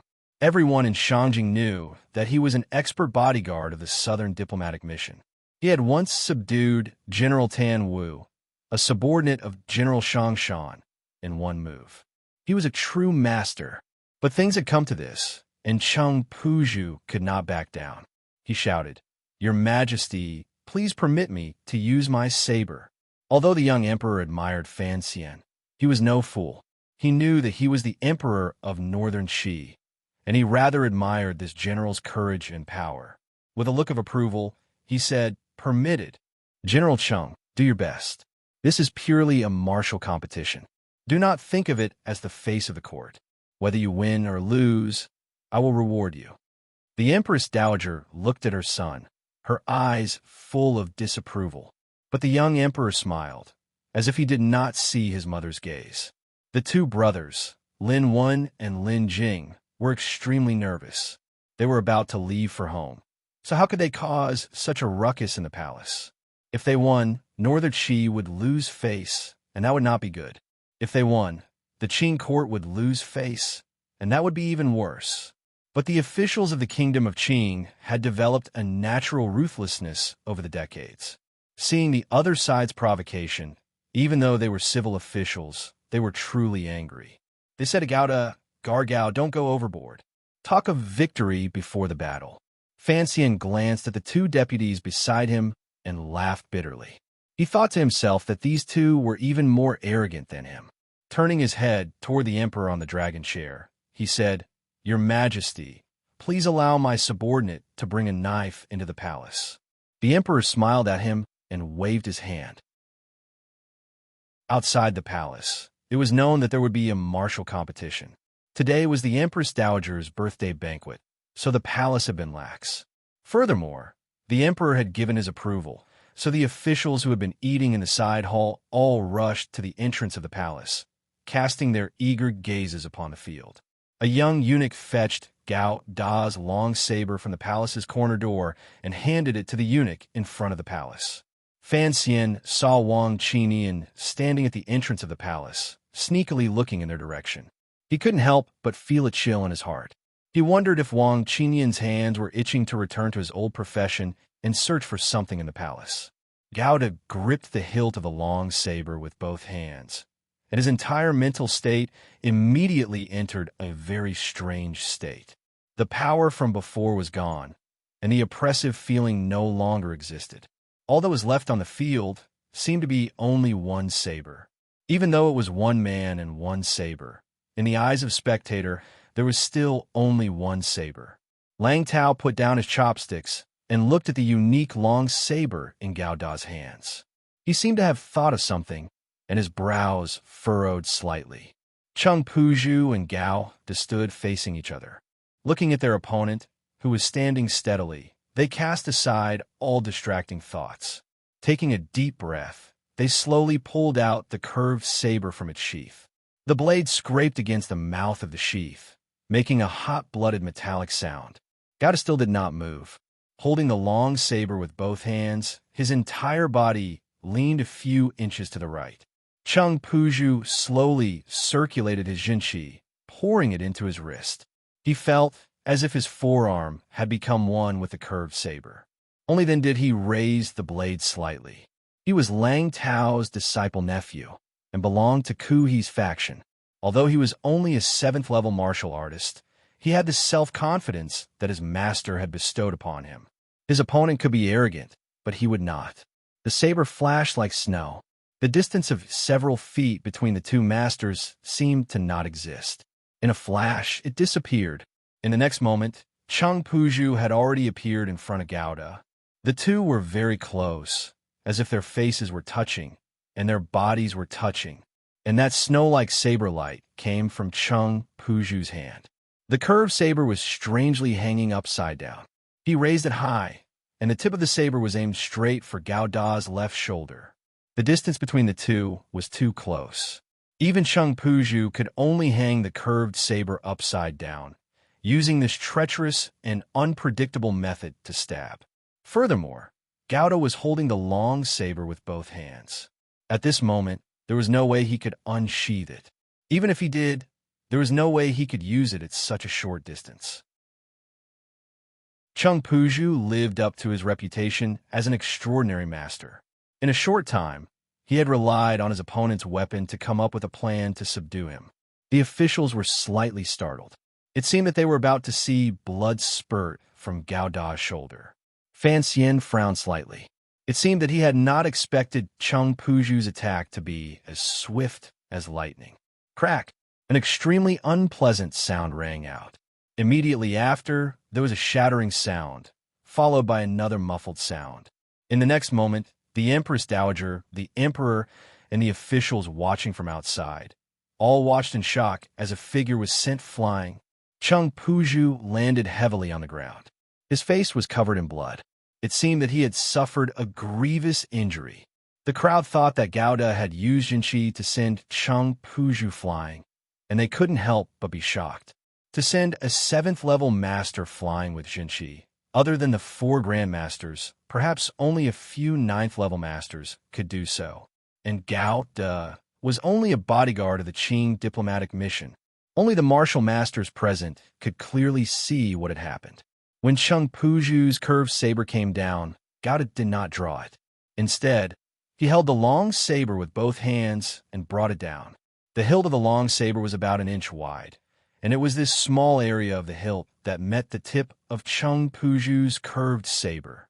The long saber in Gao Da's hands was as tall as a man. As he raised the saber, the scabbard stood firmly on the ground.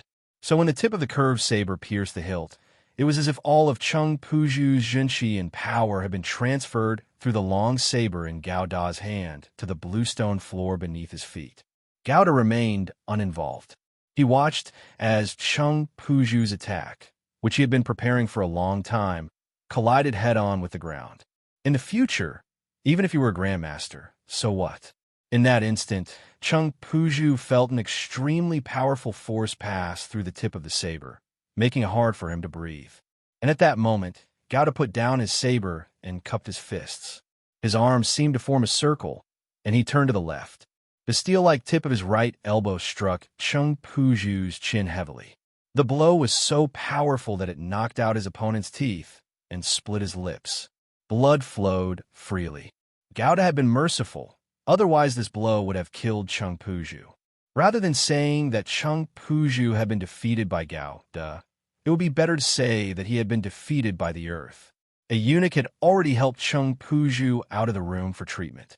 Gao Da calmly bowed to the emperor, and the empress dowager pulled out his long saber and slowly retreated behind Fan Xian.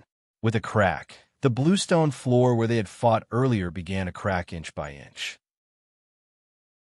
Only now did the officials in the hall realize that the unsheathed long saber had been driven into the bluestone by Cheng Puju's curved saber.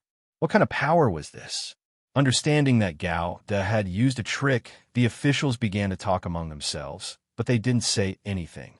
Fan Xian looked at the expressions of the Northern Qi officials and smiled a little self-deprecatingly. In their eyes, this smile was a little repulsive. Fan Xian handed his cup of wine to Gao Da behind him. Gao Da was slightly taken aback. He took the cup and drained it in one gulp. "Thank you for the wine, sir. Thank you for your guidance."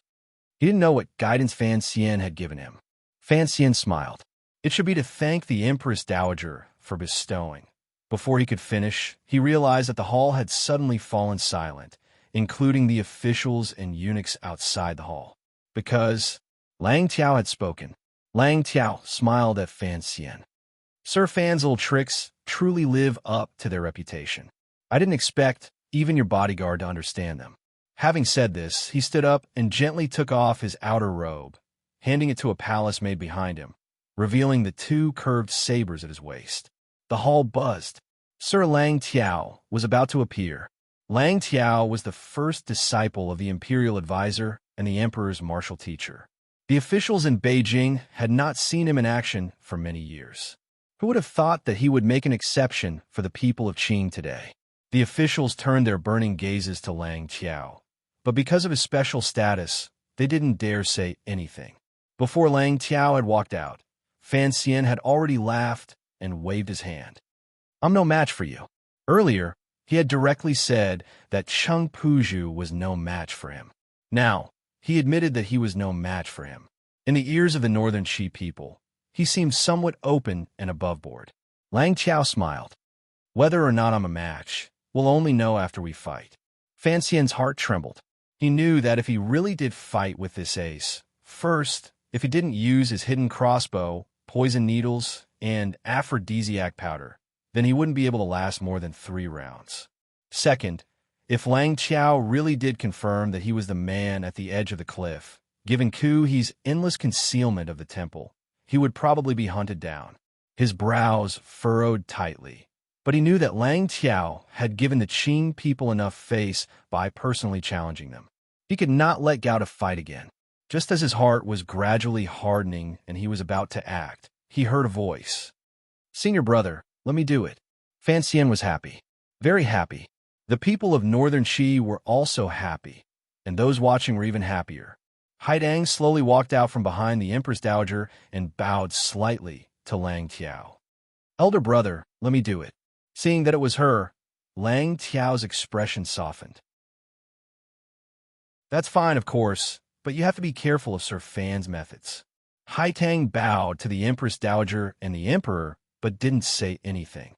She walked in front of Fan Xian and smiled. Are you coming? Of course, why wouldn't I? The two of them didn't feel like they were talking to each other like children playing house. Of course, the people of northern Qi, who had surrounded the Great Hall in 3 layers, didn't notice. Even the officials of the Qing diplomatic mission didn't notice. Everyone had sunk into some kind of anticipation. This kind of anticipation had already surpassed victory and defeat, and surpassed the prestige of the two countries. They simply wanted to see what would happen in a moment. One was the immortal poet of Qing, skilled in both the pen and the sword. He had become the commissioner of the Overwatch Council at the tender age of less than 20, Fan Xian. The other was the Northern Qi goddess, the youngest superior 9th level ace after Ku He. She was a legendary Tian Mai, and was believed to be the most likely to become the 5th great grandmaster, Haidang. Both of them were the most famous of the younger generation. It was rumored that the two of them had traveled around Shangjing, forgetting to return home. It seemed that they appreciated each other. This also proved that the two of them were indeed on the same level. The two of them were finally going to meet. After some time, Wang Qinian, who was standing guard at the door to the great hall, yawned. Looking at the young man and woman fighting in the hall, he muttered, "Who are they trying to fool?" A eunuch next to him said indignantly, "They're actually faking a fight in front of the great hall. Lady Haidang, how could you bear to disappoint us onlookers?" Wang Qinian said unhappily, "I didn't take your money, so naturally they weren't acting seriously. So what if it was a fake fight? Based on their status, I'm afraid even His Majesty the Emperor would be too embarrassed to expose them." Chapter 250. On the other side, Fan Xian's movements were clumsy. He held his palms horizontally and vertically, chopping back and forth like a kitchen knife. How could there be any nimbleness? Every time he struck out with his palm, there was a strong gust of wind that whistled and cut through the air. It looked overbearing, but each palm struck the air around Haidang. He had no intention of touching the girl's skin at all. He only lifted the corners of Haitang's coarse clothes. What technique was this? This was the technique Wu Bai always used when he went on stage to sing with an electric fan in front of him. This was the technique Stephen Chow threw newspaper pieces in front of the fan and unbuttoned the pajamas of the main characters. Haitang's clothes were like clouds. She smiled amidst the wind from the palms. On the long imperial platform, accompanied by water and light, she was as ethereal as a fairy. She floated as if she wanted to ride the clouds and fly away. Occasionally, she would point to the east, then to the west. No one knew where she was pointing to. This was not a trick of pointing to the east or striking to the west. It was a young girl's way of commanding troops. The two of them fought like this for who knew how many rounds, but there was not the slightest hint of smoke or fire. Since they did not think of blood, their attacks were naturally light. It was like a vegetarian meal in a temple that did not even bear to use soybean oil. It was so light that it was nauseating. Even a young eunuch could see that the two masters were pretending to fight, not to mention the old foxes and young foxes in the hall. Some of the officials' eyes had long since widened. They had not expected Haidang and Fan Xian to be so thick-skinned as to not care about the face of the court at all. The Empress Dowager looked at the long platform in the hall and the two figures in the clear light. She could not help but snort coldly. Although she did not lose her composure, the fine lines at the corner of her eyes were full of hidden anger. Instead, it was the young emperor who watched Fan Xian and Fan Xian float around in the clear light and could not help but laugh. Lang Tiao's face was calm as he watched the scene unfold. He knew that Fan Xian's seemingly clumsy attack was actually a very powerful coffin breaker. But that was a martial art passed down through the generations of the Yi family in the capital. How did this Fan kid learn it? Inside and outside the hall, the expectant crowd was finally disappointed. After watching for so long, some people could not help but yawn. The eunuch in front could not help but shake his head. Who knows how long this will last? In any case, there is no winner or loser. Wang Qinian also shook his head regretfully. I think someone is going to stop it soon. The young eunuch didn't believe it and shook his head. The officials in the hall are all shrewd people who would step forward. Wang Qinian started to argue with him. Finally, they got excited and started to bet on when the two people dancing on the long imperial platform would stop. Several people on the side saw that they were fighting excitedly, so they also came over and placed their own bets. One card of sea urchins, 2 cucumbers, and all kinds of strange bets were placed. Impudent. Finally, a minister looked at the Empress Dowager's increasingly gloomy face and couldn't bear it any longer. He slammed the table and stood up, angrily rebuking. "What are you doing at the Empress Dowager's birthday banquet? Are you trying to deceive me?" These words were not beautiful, just like a stupid child who cried out that the emperor was running around naked. No matter how ugly the world was, whoever cried out the truth first would be an extremely unlikable fellow. Just like today, even though he knew that Fan Xian and Haidang were playing the Chongling swordplay, he didn't cry out. The Empress Dowager could still thicken her face and watch. After all, it was her birthday today. Watching young children dance was not a big deal. But this minister's cry was deceiving the emperor. Wasn't that forcing the Empress Dowager to fly into a rage? So the Empress Dowager prepared to fly into a rage. She looked coldly at the minister, countless thoughts running through her mind. She wanted to tear his lips apart. The emperor was still smiling. In the pool, the two people on the imperial platform acted as if they hadn't heard the cheers of the audience. They acted seriously. Haitang floated back and forth. Fan Xian walked like a dragon or a tiger. The girl's figure was clear and beautiful, and little Fan Xian's appearance was handsome. It was really a good fight. In just a moment, they had fought from the imperial platform to the front of the palace behind it. They were only a few feet away from the dragon chair, and they stopped in front of the minister's table. Fan Xian's palm turned into a kitchen knife and chopped down viciously on the empty chopping board. He let out a cry, as if he had missed. Haitang's posture in the air was slightly sluggish. 2 fingers of her right hand stabbed out like a sword. With a swish, she was about to strike Fan Xian's chest. No one knew how the two of them changed positions, but in the next moment, the wind from their palms and fingers did not strike anyone's body. Instead, with a swish, they surged forward. Behind them was the minister's seat. The minister was aghast. With Haitang and Fan Xian attacking at the same time, even if Imperial Advisor Ku he were here, he would still have to temporarily avoid the brunt of the attack. The short table was instantly shattered into countless pieces. The wine jug on the table cracked, and the dishes fell. The smell of wine and oil filled the air, staining the minister's head and face. His brow was covered with cauliflower, his mouth was full of radish, and a few strands of golden mushrooms hung from his ears. The soup and water had washed his face. He was as miserable as one could imagine. The hall immediately quieted down. Only now did the ministers realize that Miss Haitang and the Southern Emperor's envoy were sometimes troublemakers. For the sake of their own reputation, it was best not to say anything more. Fan Xian and Haitang stopped fighting at the same time. Separated by a few steps, they looked at each other and smiled. Haitang bowed slightly to the Empress Dowager. "Master Fan, your coffin breaker technique is impressive. My daughter did not respond properly and thus affected you. I hope the Empress Dowager will forgive me. People can make mistakes." Fan Xian's face was also full of self-blame. He waved his right hand. "A horse can make a mistake."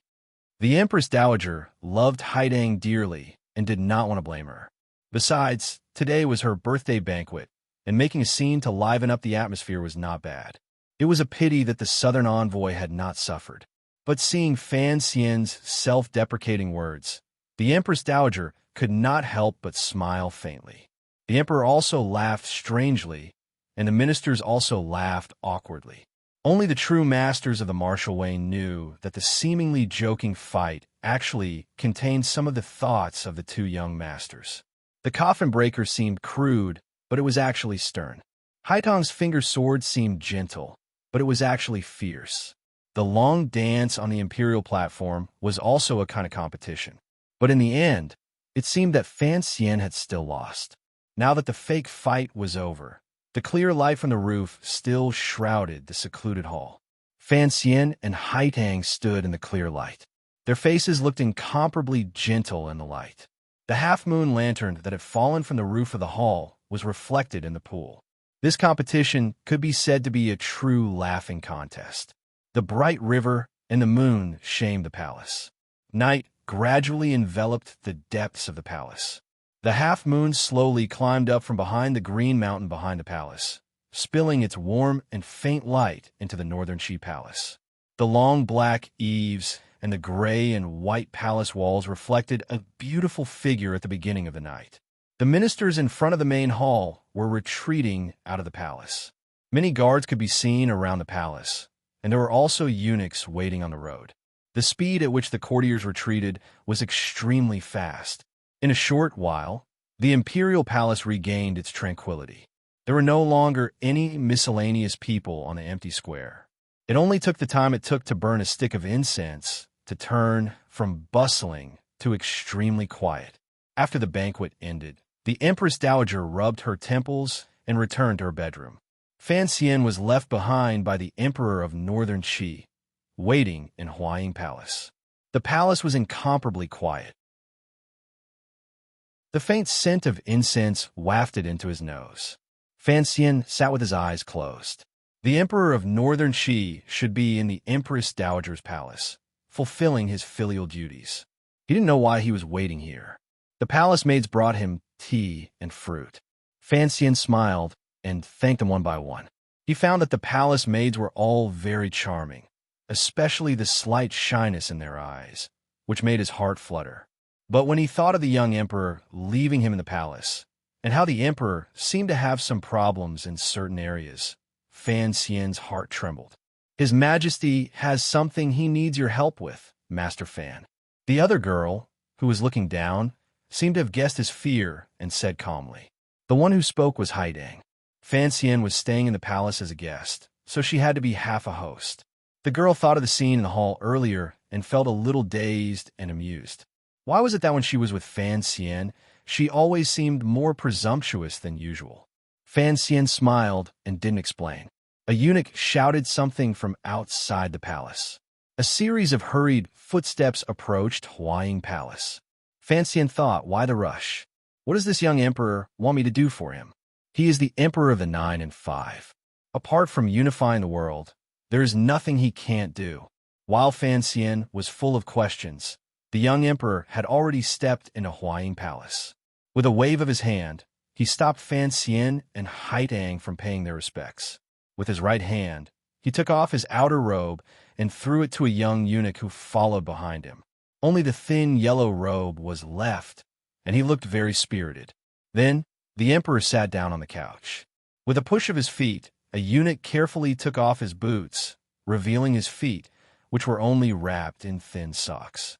Perhaps Haidang was used to seeing the emperor in private, so she wasn't surprised. Fan Xian was a bit surprised that the Northern Qi emperor had revealed such a private side in front of him. He didn't hide his surprise. Turning his gaze toward the soft couch, he even, intentionally or unintentionally, tapped the emperor's chest and feet a few times. Not big, not small. Not big, not small.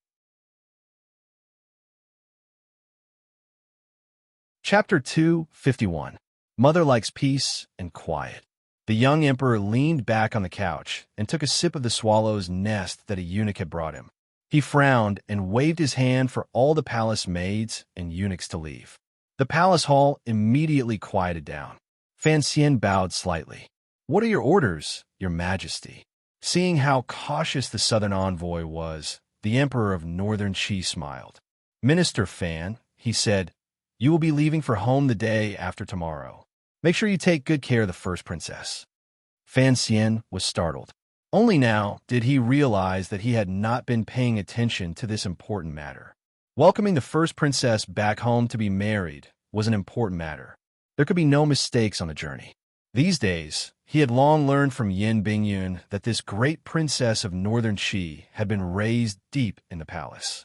She was the half-brother of the emperor in front of him. Her birth mother had long died in some cold palace. The great princess had never been liked by the Empress Dowager, which was why she was willing to let her become a sacrifice in a political marriage.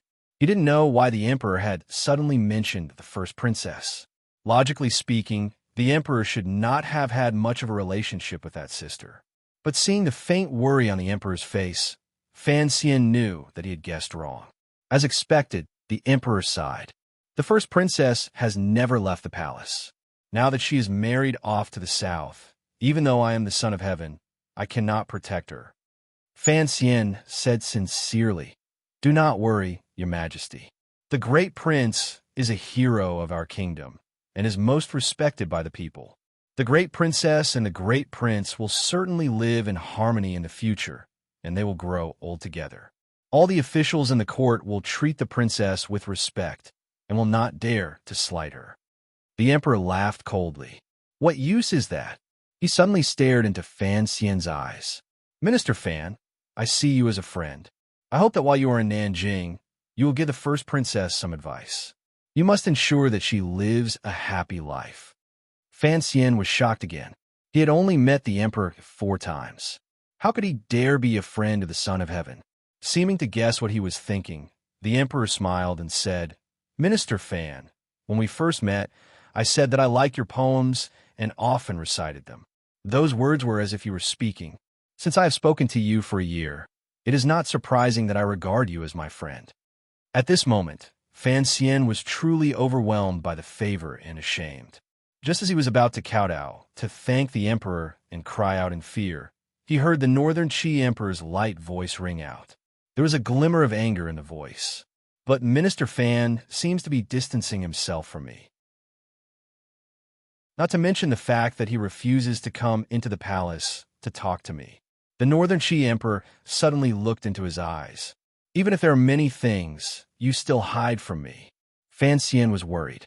He explained, "There are many matters to attend to. I am busy with both Honglu Temple and Taichung Temple. I dare not leave the palace and disturb your majesty's rest." The Northern Qi Emperor glanced at the silent Haidang and suddenly smiled. "Is that so? I thought that these days the most you have done is accompany my aunt disciple to go shopping and drink." Hearing this, even Haidang could not continue to sit still.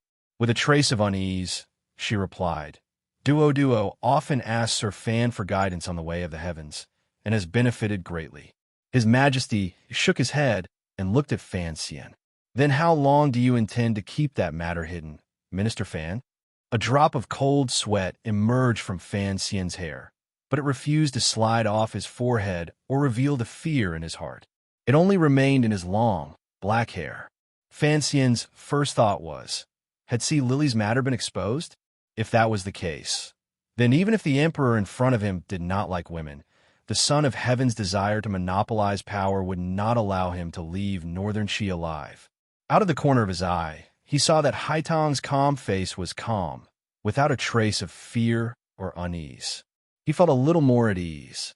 He coughed twice and respectfully asked, "What matter does your majesty speak of?" No one knew about Shaolin's matter, except for Haitang, who might have guessed a little. As long as it was not about Sea Lily, Fan Xian would not feel the slightest bit of guilt or fear when facing the Northern Qi Emperor. Unexpectedly, the Northern Qi Emperor's next question almost made Fan Xian fall off his chair.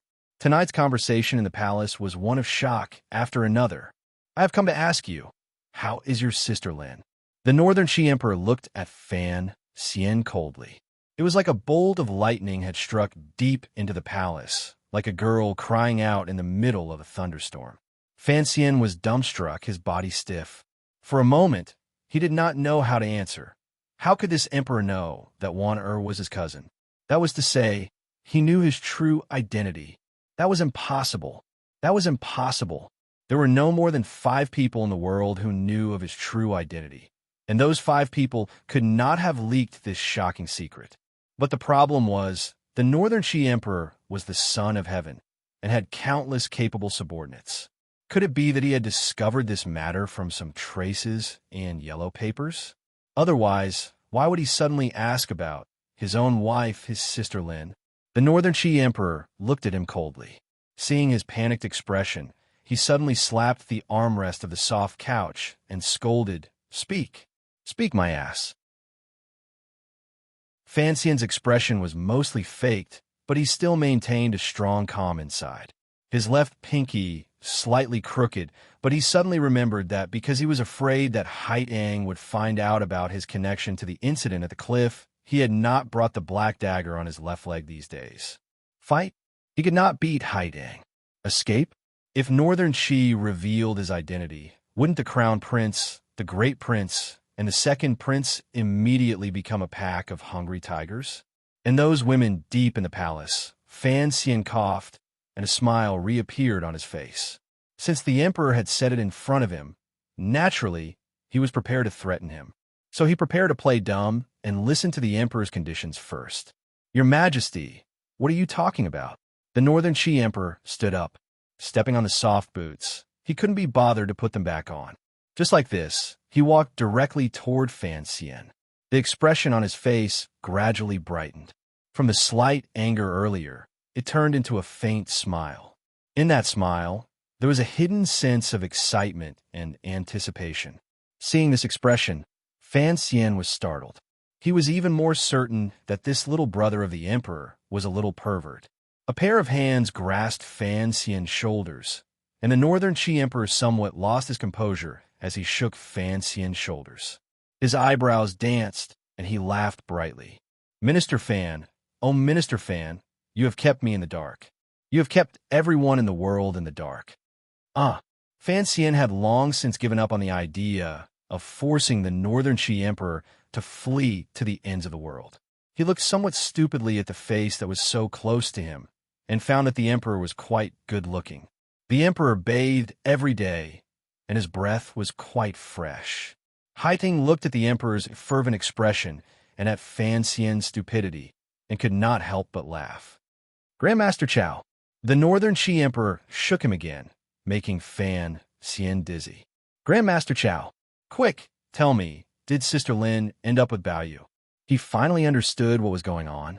Although he did not know how the Northern Qi Emperor had guessed this, Fan Xian could no longer bear the torment of surprise and joy. He sat down on a chair, and without saying anything else, he picked up the teacup beside him and took 2 gulps. The Emperor looked at him with a smile. If you do not finish telling me the story of the stone, I will not allow you to leave the palace. Fan Xian sighed. How did your Majesty know that the story of the stone was written by me? The Emperor looked at Haitang, and Haitang smiled. Books are only published by Dambo Bookstore. Mr. Chao has always been a recluse, and other than Dambo Bookstore, no one else knows who he is. The story of the stone is very popular, and who knows how many people have tried to guess who he really is. The day before yesterday, when we were drinking, Sir Fan seemed to have talked a little too much, and naturally, I guessed a little. Today, Your Majesty has tried to trick me again, and since Sir Fan has admitted it, I guess I guessed correctly. Fan Xian smiled bitterly, not knowing what to say. In truth, he did not really need the reputation of being the author of the story of the stone. Seeing how the Northern Qi Emperor had called him Grandmaster Chao so intimately, he had almost mistaken him for Guojia. Presumably, he was also a fan of the story of the stone. Having confirmed that Fan Xian was the author of the story of the stone, the Northern Qi Emperor seemed very happy. Quickly, tell me, he said, how many girls did Baoyu marry in the end? Fan Xian laughed in spite of himself, thinking that this emperor was a fan of harem novels. He waved his hands and pleaded, Your Majesty, I have only randomly written some 60 chapters. I have not thought of the rest. As he said this, he thought of Ruo Indanjo when she had asked him to write. He had thought of the problems of writing, updating, and leaving it unfinished. It was a very troublesome matter. Hearing this, the Northern Qi Emperor sighed and frowned. He glanced at Haitang, who was resting to the side. Suddenly, he moved closer to Fan Xian's ear and said in a low voice, The Haitang Poetry Society in Chapter 37. What does it have to do with Antmaster? Out of the corner of his eye, Fan Xian saw that the corners of Haitang's eyes had softened slightly. He knew that she was eavesdropping, and so he smiled and replied boldly, Your Majesty, the author cannot explain himself. Forgive me for not saying more. The Emperor revealed a hint of warmth and said, then returned quickly Minister Fan. Once you have a chapter, remember to send it to me. Fan Xian accepted the order fearfully, not daring to say more. Chapter 252. Walking on the bluestone path of the palace, the full moon in the sky, and the two of them in the forest, Fan Xian's back was already soaked with sweat. Even in the summer night, he still felt a little cold. He let out a breath of turbid air, still feeling a little scared. Patting his chest, he complained to Haitang beside him. You guessed that I wrote Story of the Stone. Why didn't you tell me? You almost scared me to death with that emperor of yours. Haitang laughed. Who told you to hide it from the world for so long? Then she rolled her eyes. Why are you so afraid?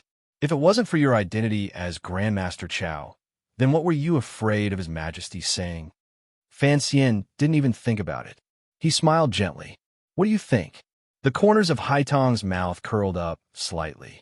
She said nothing. Fan Xian tilted his head to look at her.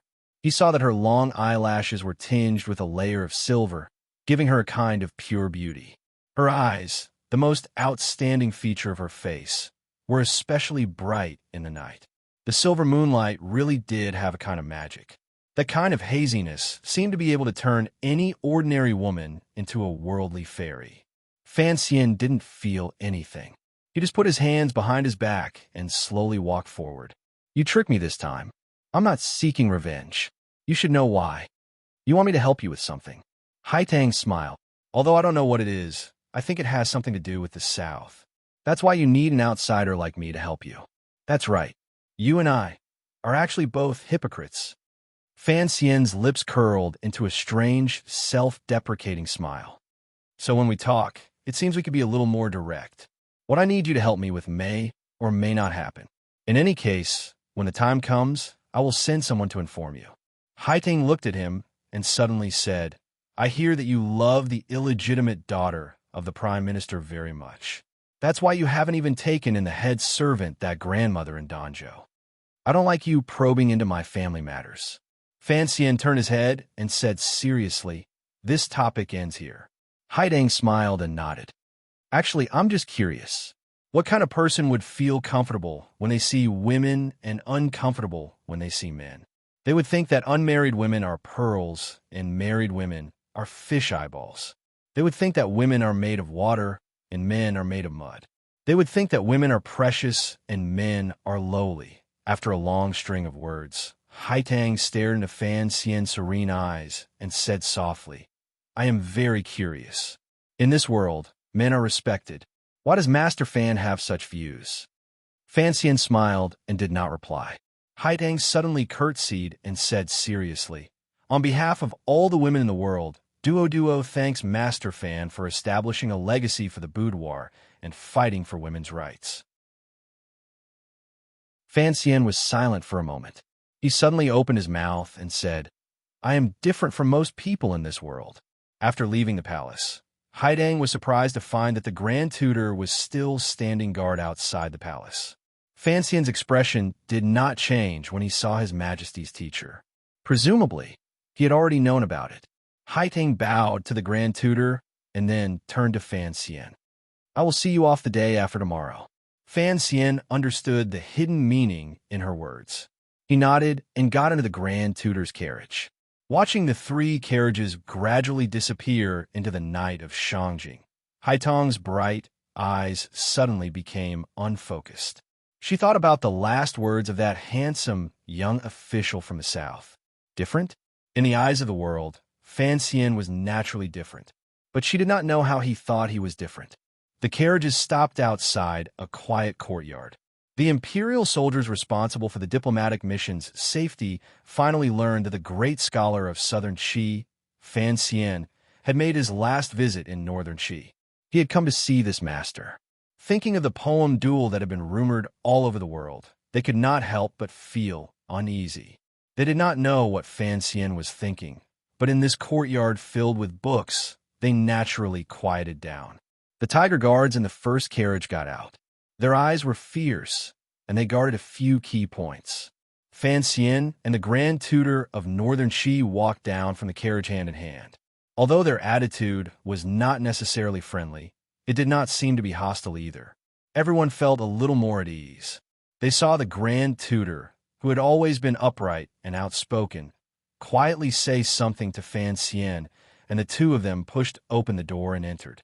Fan Xian waved his hand, indicating that the tiger guards should not follow. Outside a room in the courtyard, the Grand Tutor bowed deeply to the inside of the room. He turned back to Fan Xian and said calmly, "Master Fan, my teacher has not been well recently. Please do not talk for too long." Fan Xian politely bowed to the great scholar, tidied his clothes, and gently pushed open the wooden door. Looking out, he saw an old man holding a small brush and scribbling something on a piece of paper. This old man was a master of scripture, and his students were spread all over the world. The Grand Tutor of Northern Qi and Shu the Scholar of Southern Qi were both his disciples. Before Fan Xian revealed his brilliance, no one could compare to him in scholarly matters. Even after Fan Xian shamelessly defeated Gui Jingming in the palace hall in an attempt to win by a fluke, no one truly believed that other than poetry, Fan Xian had reached the level of Gui Jingming in other areas. This was because the old man's surname was Zhuang, and his name was Mohan. There were no servants in the room, nor was there a page boy. Only the old man, wearing a loose robe, continued to copy. Occasionally, he would frown and stare at the paper, flipping through the pages beside him, as if looking for some sort of confirmation. Compared to last year in the kingdom of Qing, Zhuang Mohan's spirit seemed to be much worse. Although his silver hair was still tightly bound, the age spots on his cheeks had become more pronounced, revealing some sort of inauspicious sign. Fan Xian did not want to disturb him, so he quietly walked behind him and cast his gaze on the table. He was surprised to find that on the table was the Banksy anti-poetry collection from Dombo Bookstore. And on the margins of the poetry collection, who knew how many notes had been written? Could it be that this master of literature was writing notes for the poetry collection he had memorized? Zhuang Mohan's withered finger pointed at the second half of the line in the collection. Those who have seen the ocean cannot be water. Those who have not seen Mount Wu are not clouds. He kept tapping the page, his lips slightly parted, and with some pain he said, "It doesn't make sense, it doesn't make sense. There's only the beauty of words. The second half of the line doesn't make sense. It really doesn't make sense. Tell me, what does it mean?" After a moment of silence, Fan Xian's gentle voice rang out. Mount Wu is a sacred mountain in the extreme south. It is surrounded by clouds all year round, clouds at dawn and rain at dusk. Anyone who has seen this scenery and this cloud will not be bothered to look at any other white fog in the world. These two words are the second half of the line, purely speaking of emotional loyalty. So that's how it is. Zhuang Mohan smiled bitterly and pointed at a thick book in the corner of the large table. Of course I could guess what it meant, but I couldn't find it. Flipping through this book, I couldn't find the cloudy Mount Wu. So it is a sacred mountain in the extreme south. No wonder I didn't know about it. Fan Xian saw that Zhuang Mohan did not suspect that he was making things up and knew that this old man was a very gentle and tolerant person. So he smiled and stepped forward to grind the ink. He watched as Zhuang Mohan copied his explanation into the blank spaces of the book in small, meticulous characters. Zhuang Mohan's regular script was famous throughout the world, and its purity was second to none. But looking at it today, Fan Xian could not help but sigh. The old man's hands were trembling a little. The Prince of Chun used to hold banquets and drink wine without restraint. What's the story behind this? Zhuang Mohan did not look at him and continued to ask. Fan Xian felt awkward. When he was publishing the poetry anthology, he had specifically deleted Li Bai's bringing in the wine. Why was this old man asking him? Zhuang Mohan sighed. Ever since I was a child, I have a photographic memory. I can't help but be proud of myself. That day, you recited poetry like a river, and I couldn't help but feel a little hurt. The old man laughed at himself, but it was thanks to this ability that I could remember so many of your poems. Later, when the Banksy Anti-Poetry Anthology was published, I found that many of them were missing. I don't know what you were thinking, child. Hearing Zhuang Mohan call him child, Fan Xian felt a strange feeling in his heart. He coughed twice and explained. The Prince of Chun was a prince with the surname Chao. He once held a banquet in Pingguan. A prince with the surname Chao. Zhuang Mohan raised his head. His cloudy eyes carried a trace of self-confidence. But for 1,000 years, there has never been a royal family with the surname Chao. Fan Xian sighed in his heart and tried to persuade him. I'm just spouting nonsense. You don't have to worry about it. That won't do. Zhuang Mohan was stubborn in certain areas. He flipped through all the poems he had written by hand and pointed to one of them. In the middle is Little Xie Yu Kingfa. Who is this little Xie? Fan Xian's face alternated between green and white. After a while, he replied, Little Xie was a scholar who wrote stories. Although his writings were crude and could not be passed down, he had some fame in the marketplace. Then, after some time, when Fan Xian felt that he had run out of things to say and had lost interest in life, Zhuang Mohan finally sighed. He rubbed the corner of his eyes and threw his brush into the inkstone. He said with some sadness, I've run out of oil. I can't compare to when I was a scholar. After entering the room, the two of them did not greet each other.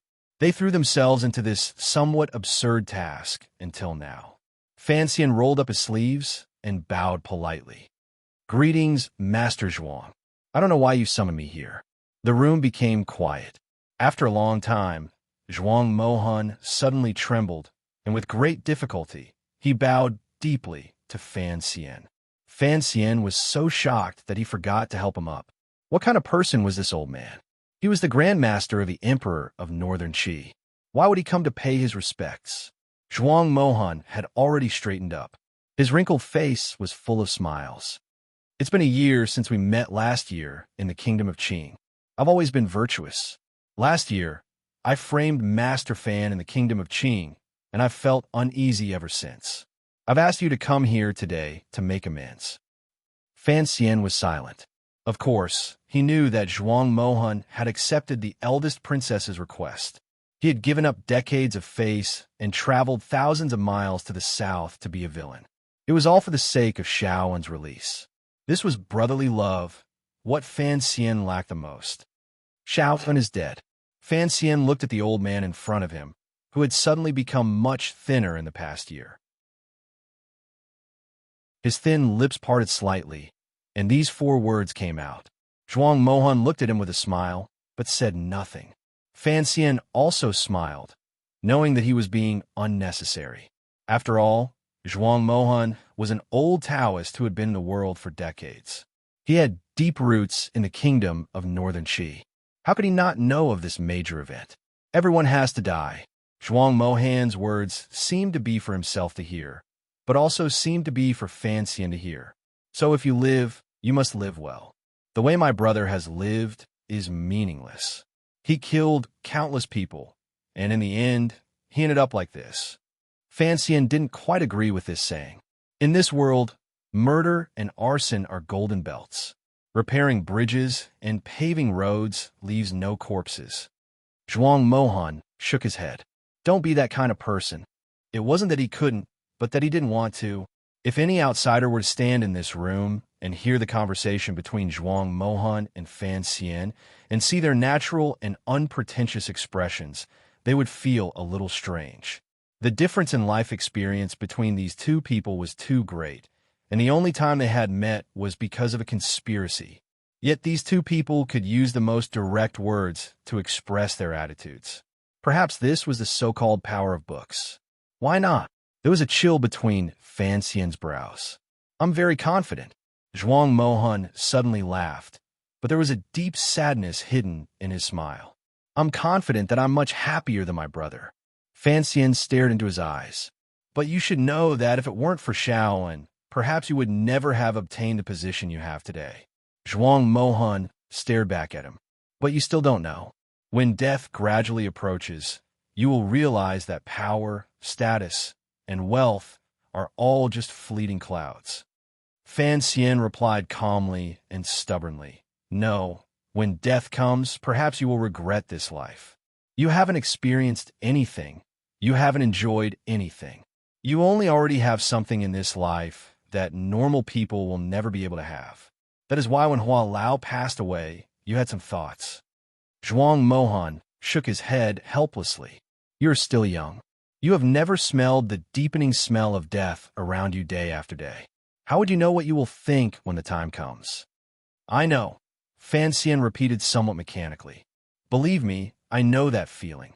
Zhuang Mohan seemed to be a little tired, and he didn't want to continue this topic. He changed the subject. I didn't think that the person who could write such a rebellious text as Story of the Stone would still be my own filthy work. Fan Xian laughed bitterly. I also didn't think that such a thing as a rumor could fly faster than a bird. Zhuang Mohan's eyes suddenly revealed a trace of concern. Master Fan, when you return home, you must be careful. Story of the Stone has many taboos. Fan Xian was silent. He also knew this, but in his youth, he had been frivolous. He couldn't bear to lose the opportunity for those words to appear in this world, so he had casually written them. Now that he was in officialdom, he naturally understood that if someone wanted to find innuendo in them, it would be all too easy. Furthermore, there was a coincidence in this matter that shocked even Fan Xian, so he had no choice but to be cautious. It was a pity that the Emperor of Northern Qi was also a fan of romance, so this matter couldn't be hidden any longer. But Zhuang Mohan shouldn't be so concerned about him. This was what Fan Xian was puzzled about. Zhuang Mohan seemed to guess what he was thinking. He smiled. Master Fan, I invited you here today not only to apologize for my selfishness, but also to thank you. Thank you. Fan Xian frowned. He didn't think that Zhuang Mohan knew that he had extended Shaoan's life by a day. I thank you on behalf of all the scholars in the world. Zhuang Mohan looked at him with a smile. Master Fan, when you first entered the Overwatch Council, you exposed the fraud of the Kingdom of Qing's imperial examinations. This matter affected the world, and even His Majesty wanted to reform the imperial examinations. Master's actions will benefit many poor scholars. Perhaps you do not think much of me, but on behalf of all the scholars of the world, I must thank you. Fan Xian's lips curled up in a self-deprecating smile. Exposing fraud? That's the business of scholars. Is there a need for thanks? But Zhuang Mohan did not smile. His turbid eyes were a little lifeless. He had not done much to bring Xiao En back to the country this time. The most important thing was that he did not want this matter to cause the entire court to descend into chaos. But he knew that this world was not made up entirely of scholars. There were politicians, schemers, and martial artists. Their methods of handling matters were sometimes more direct and wilder. He looked at Fan Xian. He was about to say something, but then he remembered that this was, after all, Northern Qi's internal affairs. There was no need to say anything to him. After a long time, Fan Xian left the courtyard where Zhuang Mohan lived. He never returned for the rest of his life. Summer arrived. Although the hottest days of the year should have long since passed, Northern Qi was located in the northeast of the continent. Autumn was particularly hot and humid, and the drizzling rain that was common in late spring and early summer had long since disappeared. Only the bright, white sun hung overhead, frivolously and fiercely forcing people to take off their clothes until they couldn't. Outside the southern gate of Shangjing, a bright yellow carriage disappeared through the gate, and the old, greenish-gray city wall immediately became the most conspicuous thing in the eyes of the people outside the city. Fan Xian narrowed his eyes as he looked in that direction. He felt uneasy. The emperor had personally come to see off the Qing diplomatic mission. This was completely against the rules. No matter how the Northern Qi officials tried to dissuade him, they couldn't stop him. So they had no choice but to send a large number of high-ranking officials and powerful officials. Even the Grand Tutor had come out of the city to see them off, giving the Qing diplomatic mission enough face. Earlier, the emperor and Fan Xian had been holding hands and chatting about everyday things, constantly thinking about the story of the stone and the like. Who knew how many gazes they had attracted? With great difficulty, they had finally managed to get this somewhat eccentric emperor to leave. Outside the city were only the officials of Northern Qi and the ceremonial guards. Fan Xian glanced around and saw Wei Hua, but he did not see Chong Ningho or Shinzhong. He felt his back was drenched. He didn't know if it was because of the emperor's fright or the sun. The auspicious hour had not yet arrived, so the diplomatic mission could not leave. He looked at the most magnificent carriage in front of the group. The great princess of northern Qi was in it. He had only glanced at her from a distance. He could vaguely see that she was a beautiful noble, but he didn't know what her personality was like. But Fan Xian wasn't worried about the return trip. After the incident with Haitang, Fan Xian was more confident in his ability to get along with women. A cool breeze swept past, and Fan Xian immediately relaxed. He tugged at the buttons on his clothes, thinking, how could there be such a gentle breeze in this terrible weather? He turned his head and, as expected, Wang Qinian was next to him, waving his fan in a fawning manner. His face was full of sadness and reluctance. Fan Xian couldn't help but burst out laughing. It's only been a year. Why are you so sad? I'll take care of your wife and children. Don't worry. With the diplomatic mission leaving, Yin Bingyun naturally had to follow them back home. As a result, the Overwatch Council of Qing's spy network in northern Qi was suddenly without a leader. So the Overwatch Council decided to have Wang Qinian stay in Shangjing as the minister of the Grand Herald Temple of Qing's permanent residence in northern Qi.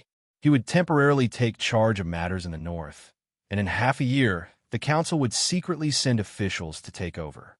As commissioner, Fan Xian's status in the council was special. Matters like this did not need to go through the formalities of the yamen in the capital, so it was easily settled. But Wang Qinian hadn't expected that he would not be returning with the diplomatic mission. He couldn't help but feel uneasy and disappointed. Although he knew that this experience would greatly benefit his future promotion, he still felt a little uneasy. Sir, if I don't listen to you for a day, I feel uneasy all over. Wang Qinian looked at Fan Xian reluctantly. Fan Xian smiled. Don't get into conflict with northern Qi. Be wise and play it safe. In a year's time, I'll welcome you in the capital. In truth, he was used to having such a sidekick at his side. Most importantly, Wang Qinian was his only trusted aide in the council. Unfortunately, because he had to prepare to deal with the eldest princess's money channel, he had no choice but to stay in northern Qi. While they were talking, a horse suddenly came out of the city gate. The person on the horse was not an official, but was dressed like a servant. He couldn't help but attract the attention of the officials. They thought to themselves, why would the yamen of the 9 cities of Shangjing let a commoner come here? Fan Xian's eyes were sharp, and he saw that the face of the Grand Tutor, who stood at the head of the group, darkened, and his eyes showed sorrow. The horse rode directly to the front of the group, and the servant on the horse fell off. With a sobbing voice, he moved closer to the Grand Tutor and said something. He handed the Grand Tutor a roll of cloth, and then pointed to the city gate behind them. The Grand Tutor's body swayed. He didn't know what had happened, but he looked at the carriage slowly approaching from the city gate and shook his head sorrowfully. He turned his head to glance at Fan Xian, but his eyes were filled with surprise. He took a deep breath and then walked toward Fan Xian. Fan Xian didn't know what had happened. He nervously dismounted and went to greet him. He accepted the roll of cloth the Grand Tutor handed him and nervously opened it. He saw that it was a collection of poems. On the pages were a few words written in slightly meandering old handwriting. Bang Xian's High Poetry Collection, Notes by Lao Zhuang. The Grand Tutor looked at the silent Fan Xian with mixed feelings and said, "This was given to you by Sir." Speaking to this point, his tone couldn't help but carry a deep sorrow and heaviness. Sir Zhuang has gone.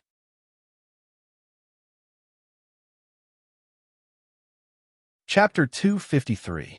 Fan Xian held the scroll in his hand, not knowing what to say for a moment.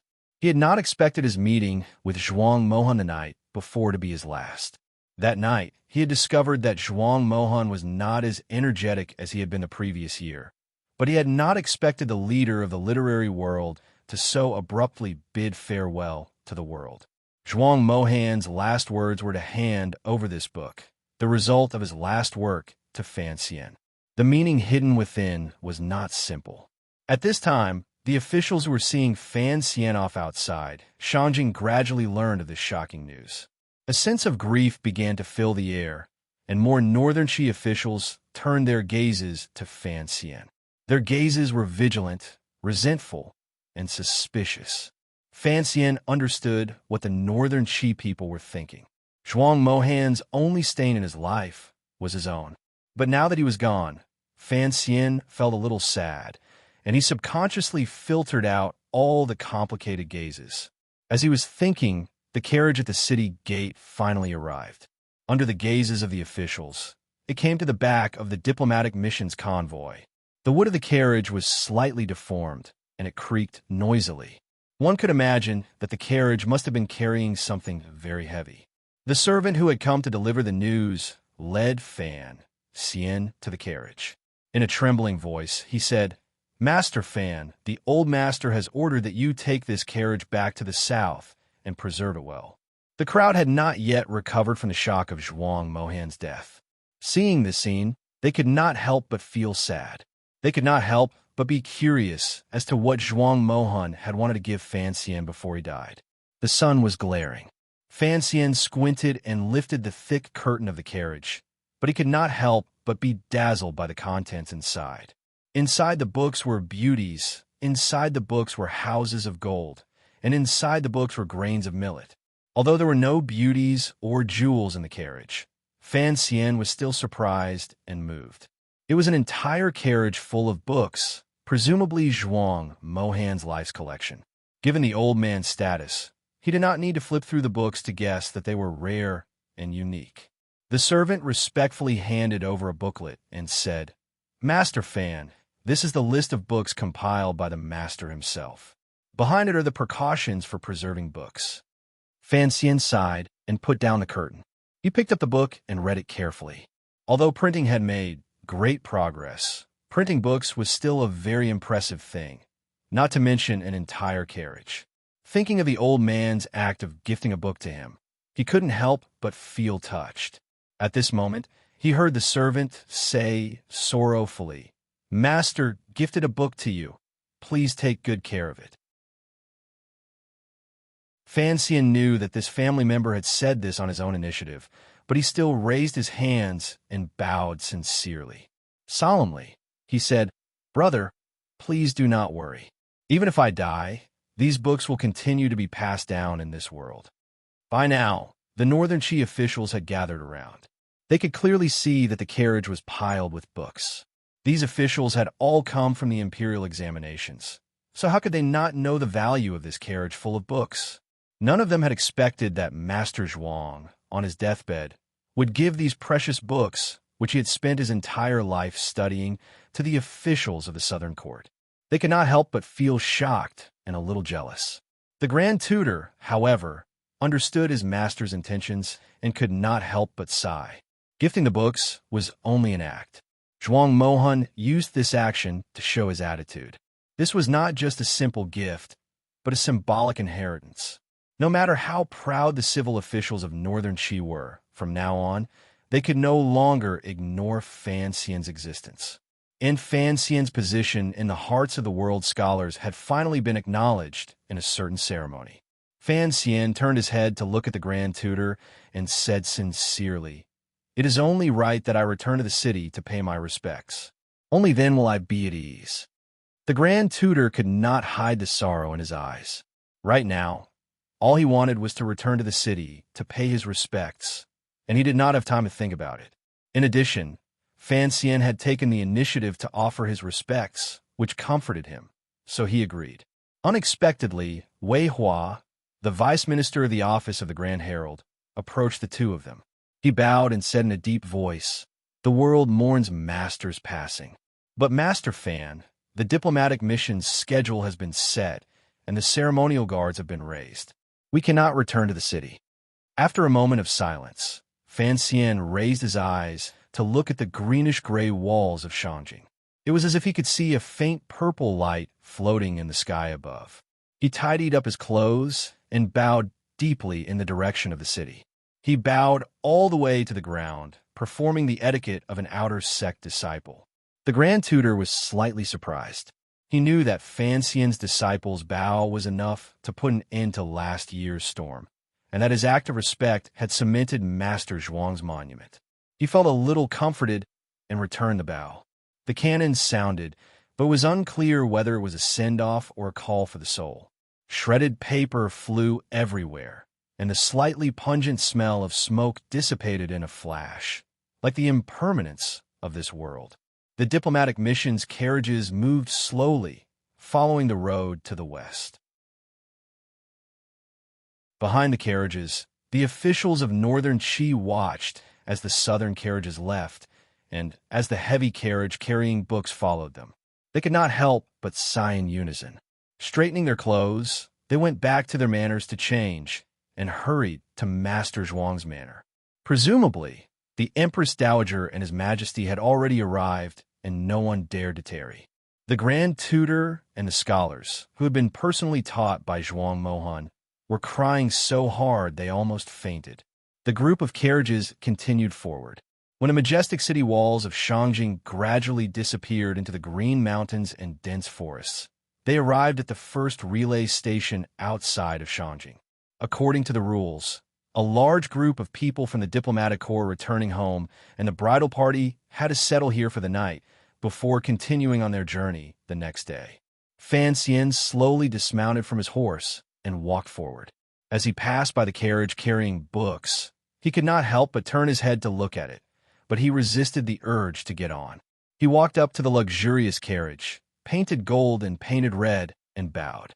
"We have arrived at the courier station," he said respectfully. "Princess, please take a rest." After some time, a faint voice came from within the carriage. "Sir, please help yourself. I would like to sit alone for a while." This was the first time Fan Xian had heard the great princess's voice. It sounded slightly hoarse, and he could not help but feel a little strange. Then he saw the curtain of the carriage lift, and a palace maid stepped out, her eyes red. She walked to his side and said quietly, "Her Highness is not feeling well." "Sir Fan, please wait a moment." Fan Xian asked with concern. "Her Highness is of noble birth, and naturally cannot endure such a long journey. It is only right for her to rest." The palace maid looked at Fan Xian's handsome face, and for some reason, she felt an inexplicable sense of trust in him. She said quietly, "The princess was once taught by Master Zhuang. Today, she has received this news, so she's a little sad." Fan Xian finally understood, and his gaze toward the carriage carried a trace of sympathy. It seemed that the princess was not an arrogant and willful person, and that she would not stop crying out of gratitude for her teacher's kindness. But Zhuang Mohan had passed away in the city, and the princess was in the carriage and could not pay her respects. It was truly a sad thing to be in the royal family. He sighed. Perhaps he was thinking of his own past. He gave the palace, made a few instructions, then summoned the Tiger Guards and the core members of the diplomatic mission and made arrangements. Only then did he enter the courier station alone.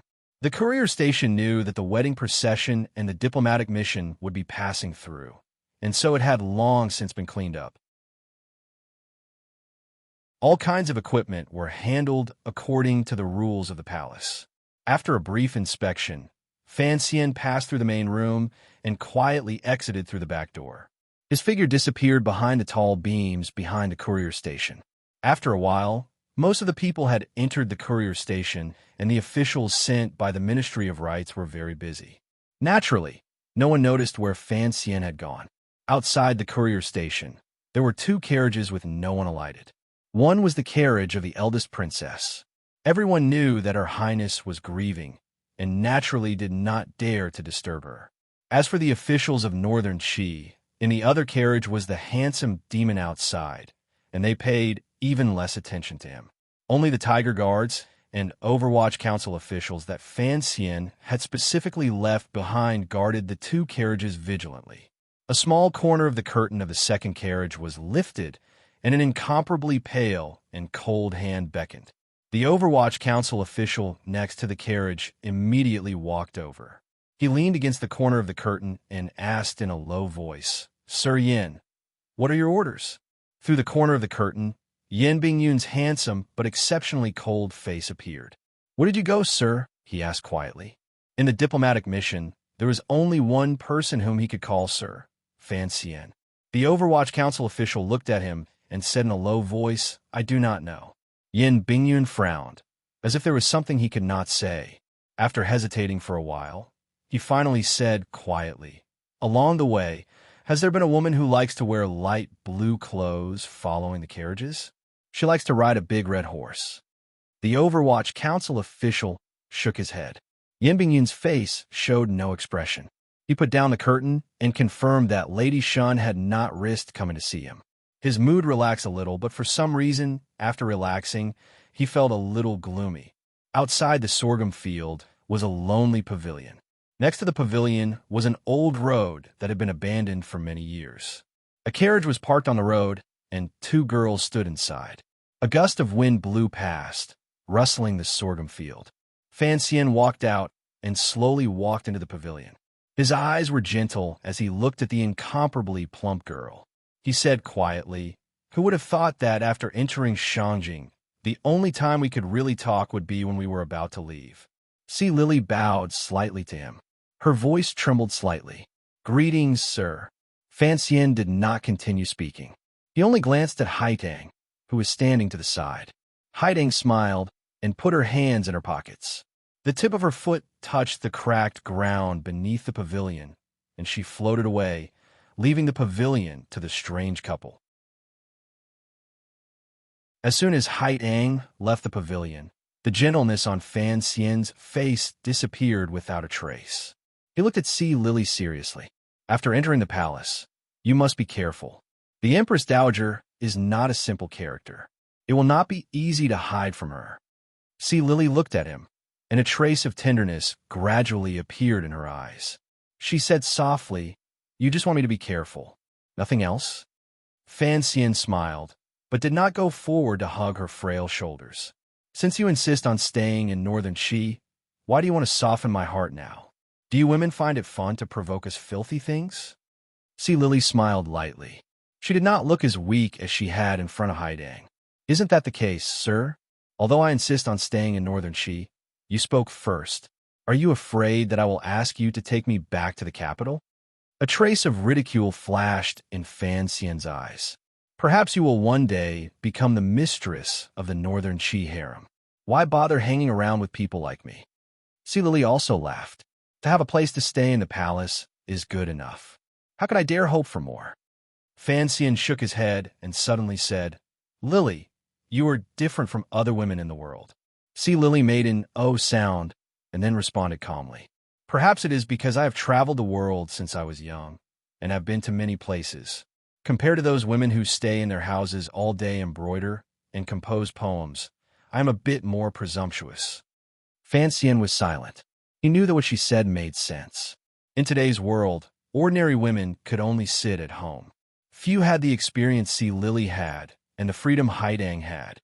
He turned his head to look in the direction Haidang had disappeared. In a serious tone, he said, "I believe in your ability, but I must warn you not to underestimate those who seem old and muddle-headed." The atmosphere in the pavilion seemed to freeze. After a long time, Si Lily bowed deeply and lowered her head. A few strands of her fine black hair danced in the wind. In a soft voice, she said, "Perhaps you don't believe me, but Lily really likes to talk with you, just like in the carriage when we came here." Fan Xian looked at her. He didn't know how much of what she said was true and how much was false. Si Lily smiled. Her beautiful face looked incomparably charming. "Sir, I'm very grateful that you cured me of the poison on the way. What you said is true." "I'm not Xin Pingping," Fan Xian said. "I believe that even if there's a conflict of interest, it can be resolved in a more gentle way. And I do not wish for the Emperor of Northern Qi to be poisoned because of you. Of course, now it seems that Shun Pingping's plan had no hope of success from the beginning." Si Lily's cheeks reddened. She knew that the man who was closest to her had already guessed something. Fan Xian continued in a quiet voice, "You will live in the palace from now on. Your status will rise. No matter how powerful the Overwatch Council is, they will not be able to control you. So whether or not the agreement between us will be effective depends on us." Si Lily said seriously, "Sir, Please do not worry. Fan Xian looked at the beautiful girl's brow and suddenly felt a little absent-minded. After a while, he said, wait for news in the north. Be careful. I believe it won't be long before someone helps you avenge your family. Sea Lily suddenly raised her head and looked at Fan Xian in disbelief. Fan Xian ignored the surprise in her eyes. He took a piece of paper from his sleeve and gave it to her. Contact me through this person. After you memorize it, destroy it. Fan Xian suddenly smiled. I can allow you to abandon the agreement between us, but I will not accept you betraying me. This contact is a one-way street. Even if you sell him to Northern Qi, he will not be of any use. So, it is best that you do not take risks. Seeing the young man's strange, sweet smile, Sea Lily's heart trembled. She didn't know why she was afraid, but she quickly nodded. Also, if Fan Xian was silent for a while, then suddenly said, if there comes a day when you do not want to stay in the Northern Qi Palace, let me know. I will take care of it. Thank you, sir. Sea Lily weakly bowed her head in thanks. Her thanks finally revealed a glimmer of sincerity and reluctance. She knew that after this thanks, she would have to leave. With a slightly sad expression, she said, after this farewell, I do not know when we will meet again. Every time I think about it, I cannot help but feel my heart break. After saying this, Sea Lily resolutely turned and left the pavilion, leaving behind Fan Xian, who was frowning deeply, still thinking about the meaning hidden in the words heartbreak. Watching the carriage gradually leave along the abandoned ancient road, Fan Xian's face showed no expression, but he sighed in the depths of his heart. He then punched a pillar of the pavilion with a bang. The pavilion had been in disrepair for a long time, and was already tottering on the verge of collapse. Now that Fan Xian had punched it, it creaked. A figure floated down from the pavilion. Who else could it be but Haidang? Haidang gently landed next to Fan Xian and smiled bitterly. Duo did not overhear anything. If you had, Fan Xian said, I would have become mute. Haidang smiled. Master Fan, you're about to leave Northern Qi. I do not know when we will meet again. Fan Xian thought of his sister back home in the capital and couldn't help but sigh. I do not think it will be long. Where did your illustrious teacher go? He suddenly changed the subject.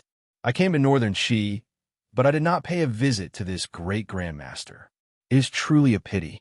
Haidang thought for a moment and decided not to hide this matter. She quietly said, 3 days before the Southern Dynasty's diplomatic mission entered the capital, teacher received a piece of wood and left Shanjing. No one knows where he went, including the Empress Dowager and me. In these days in Shanjing, you helped me hide many things. Fan Xian looked at the lonely tree at the end of the ancient road. I truly must thank you for that. So regarding the matter of goods heading north, I am currently discussing it with Chongning Ho and Xinzhong. If that emperor of yours needs to borrow money from me, he must get rid of Shenzhong. That man looks ordinary, but he is actually a very powerful person. Haidang was silent for a moment, then said, this is a secret between the two of us. Fan Xian looked at her incomparably bright eyes and said, word by word, in this world, other than my brother-in-law, I have rarely seen a pure fool. How many people do you think the secret between us can be hidden from? Duo, on this trip to Northern Qi, you have helped me a great deal, both openly and secretly. Don't think that senior brother of yours did not notice. Haidang frowned. What are you trying to say? Fan Xian smiled. What I want to say is, since you and the Emperor are preparing to escape from the shadow of the Empress Dowager, then you cannot just count on the struggles of the court, and you cannot count on an outsider like me to provide you with funds. After all, Northern Qi is a great power.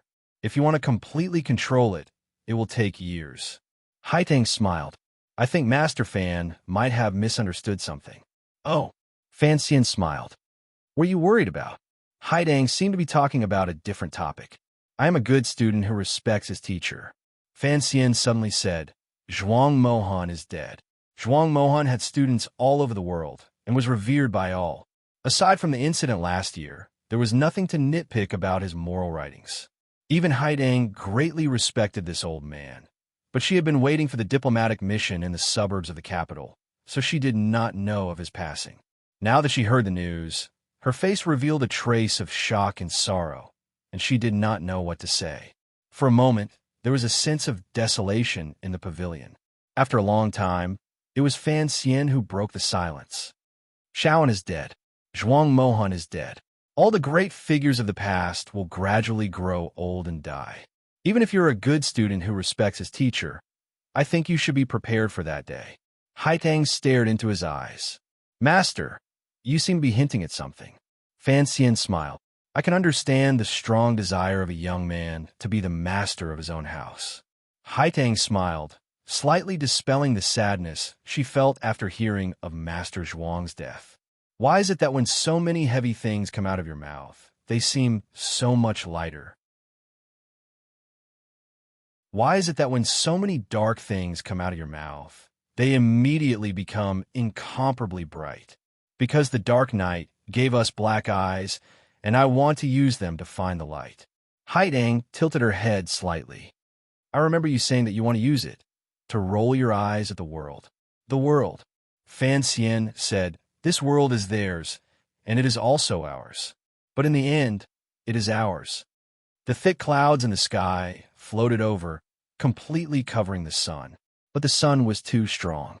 Even so, it could not hide the bright red light that seeped through the edges of the clouds. It was as if a fairy had used her skillful hands to embroider a golden border. A gust of wind blew over from the plains, passing through the ancient path on the ground and the pavilion. Fan Xian looked at Haitang.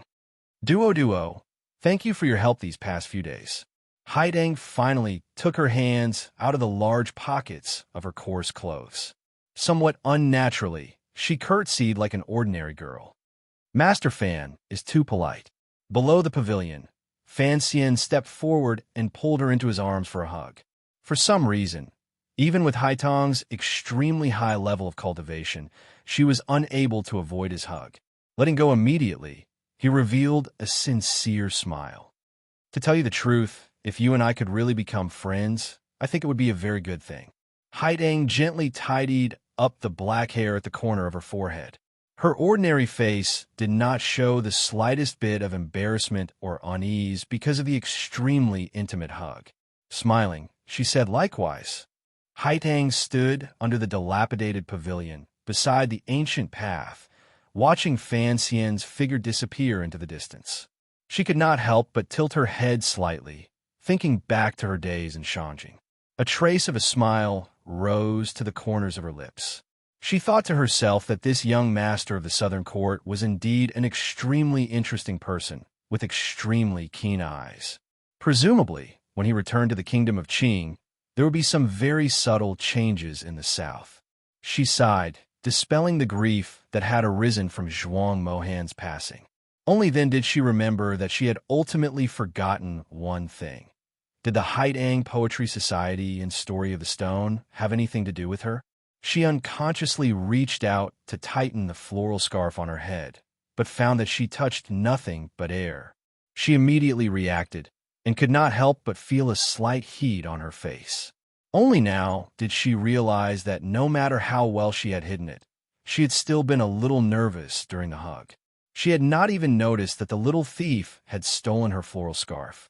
Fan Xian was currently walking through the tall sorghum. Occasionally, branches would hit his face and shatter, but there was a trace of a happy and pure smile on his face.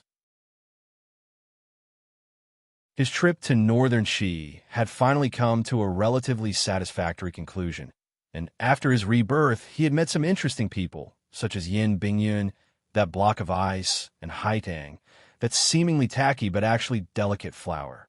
Aside from some conflicts of interest and differences in philosophy, he very much enjoyed talking to Haitang. The emperor also wanted to have a son, Ku he also wanted to eat meat, Crippled Chun also wanted to go to the latrine, and Fan Xian also wanted to have friends. He tucked the floral scarf in his hand into his clothes and pushed aside the plants in front of him. Looking at the faint green smoke rising from the relay station in the distance, he lightly hummed, "Throw, throw, throw the handkerchief."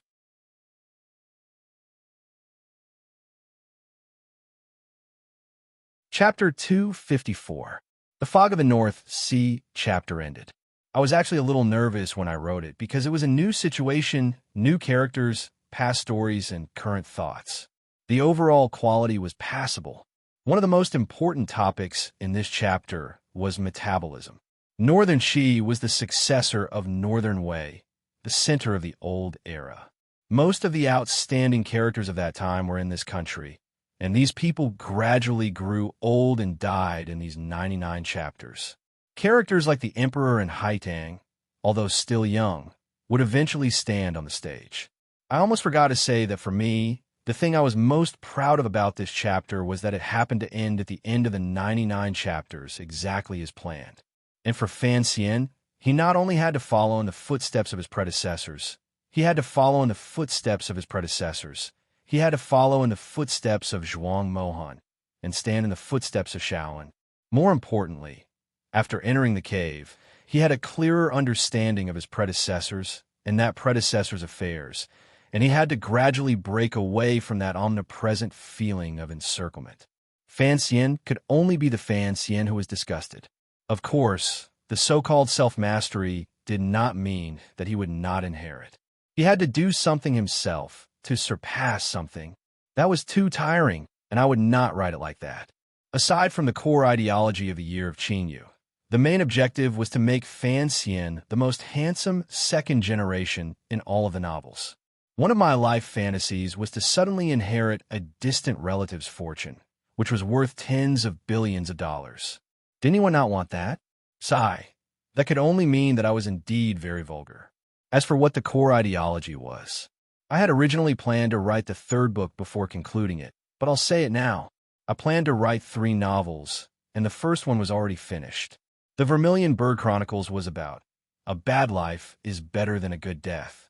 The second book of the Year of Qingyu was about living is a very rare thing, so one should live happily.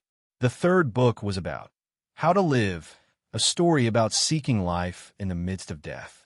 It was a very nonsensical 3 principles, but sometimes nonsense was actually very reasonable. The Year of Qingyu was a popular book, and there was no profound meaning to it. The key was to tell the story. I would not purposely use words, because words were not concise. If I did, it would be like an embroidered toilet seat. I also would not purposely ask for meaning, because Fan Xian was not Su Sanduo. He was a person with a very clear goal. The 3 representatives of the first volume had already been very clear. However, there would always be some sour and sweet emotions in the words. That could not be helped. Humans are emotional creatures, and it was inevitable that I would be biased towards certain characters and have some feelings for them. What I had was a passionate heart and the sincerity of telling a story. I had to make sure to update every day, so I didn't have time to take a nap in between. There would always be various things around me, especially after I reached the threshold of 30. I suddenly realized that there were many things in life that I had to take care of. I was originally a person with a lot of time, but now I inevitably felt that I didn't have enough time. However, these were all private matters, so I didn't intend to talk about them here and affect everyone's reading. Too unreasonable. Too unreasonable. I cupped my hands and walked off the stage. Right, one last sentence. Transmigrating was a very cool thing. I decided that if I had the chance in the future, I would transmigrate again. That time, I would transmigrate to a real dynasty. At worst, I would be the first to discover tobacco, chili, and white wine. As long as I had these 3 things in my life, what could I not bear?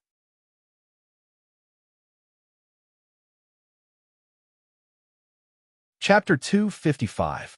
It was early autumn, and above the plains to the north of the capital of the kingdom of Qing, a patch of clouds appeared and disappeared. The people working in the fields did not raise their heads.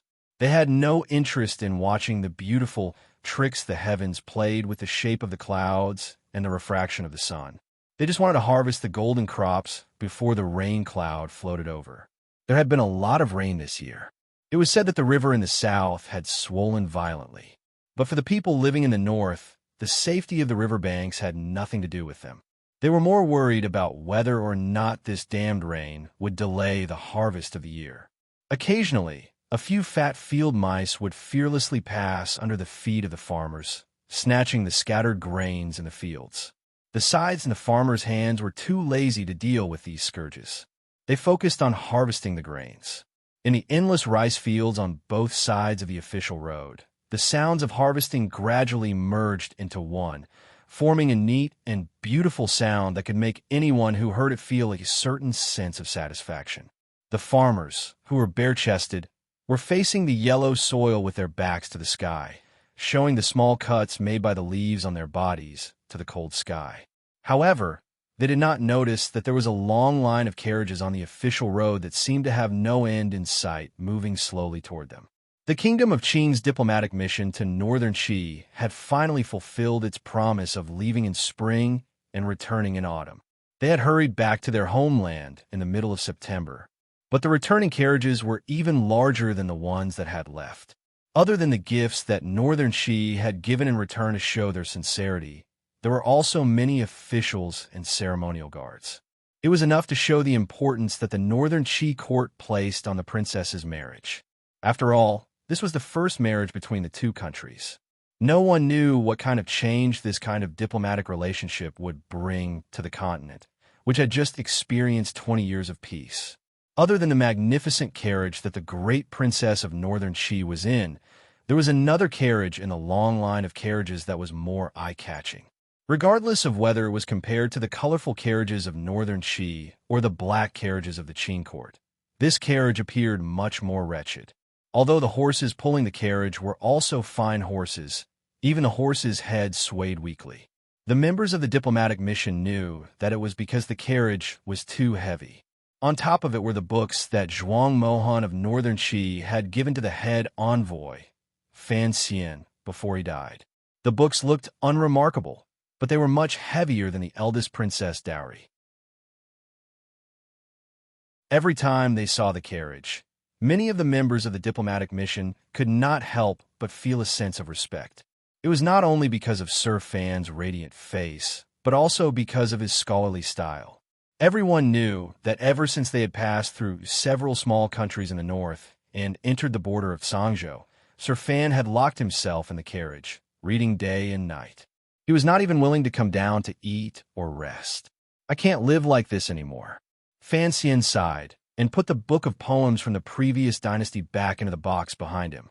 The curtain of the carriage was blown shut by the wind, plunging the carriage into darkness. It was impossible to see the expression on his face, but from the sound of his voice, it was clear that Master Fan was not very willing to stay in the carriage and pretend to be a diligent literary master of the present age.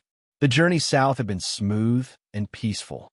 After the eldest princess of northern Qi had shaken off the grief of Zhuang Mohan's death, she had regained the modesty and self-respect that a noble should have. She did not cause him any trouble. On the contrary, in the courier station, in the city guard's manor, Fan Xian was able to speak with the beautiful eldest princess occasionally. They chatted about more mundane matters, and it was to relieve the loneliness of the journey. Although he did not dare to be overly courteous as an official, talking to a girl was much better than talking to Gao De and the other cold-faced swordsman, or Yin Bingyun, that block of ice. But this situation finally ended after they passed Sangzhou. It was not that Fan Xian did not dare speak to the eldest prince's future daughter-in-law upon returning to the kingdom of Qing. It was because there was suddenly one more person in the diplomatic mission, and that person's identity was a little special. Her background was a little strange, and she had an unclear relationship with one of the members of the diplomatic mission. That person had been staying in the eldest princess carriage, and Fan Xian did not want to see her crying every day. So he hid himself in the carriage, leaving the difficult problem to Yin Bingyun, Master Yin Jr. Along the way, there were reports from the Overwatch Council. Other than the few strange murder cases in the south that still had no clues, there was nothing special. No one thought that the most shocking news would come from the north. Shenzhong had died. On a rainy night, under the protection of 13 brocade guards, he had been killed by Shang Shanhu, a spear-wielding general of the military, in the middle of the street. The provost of the brocade guard, the head of northern Qi's secret service after Shaoan, had died in such a cowardly manner.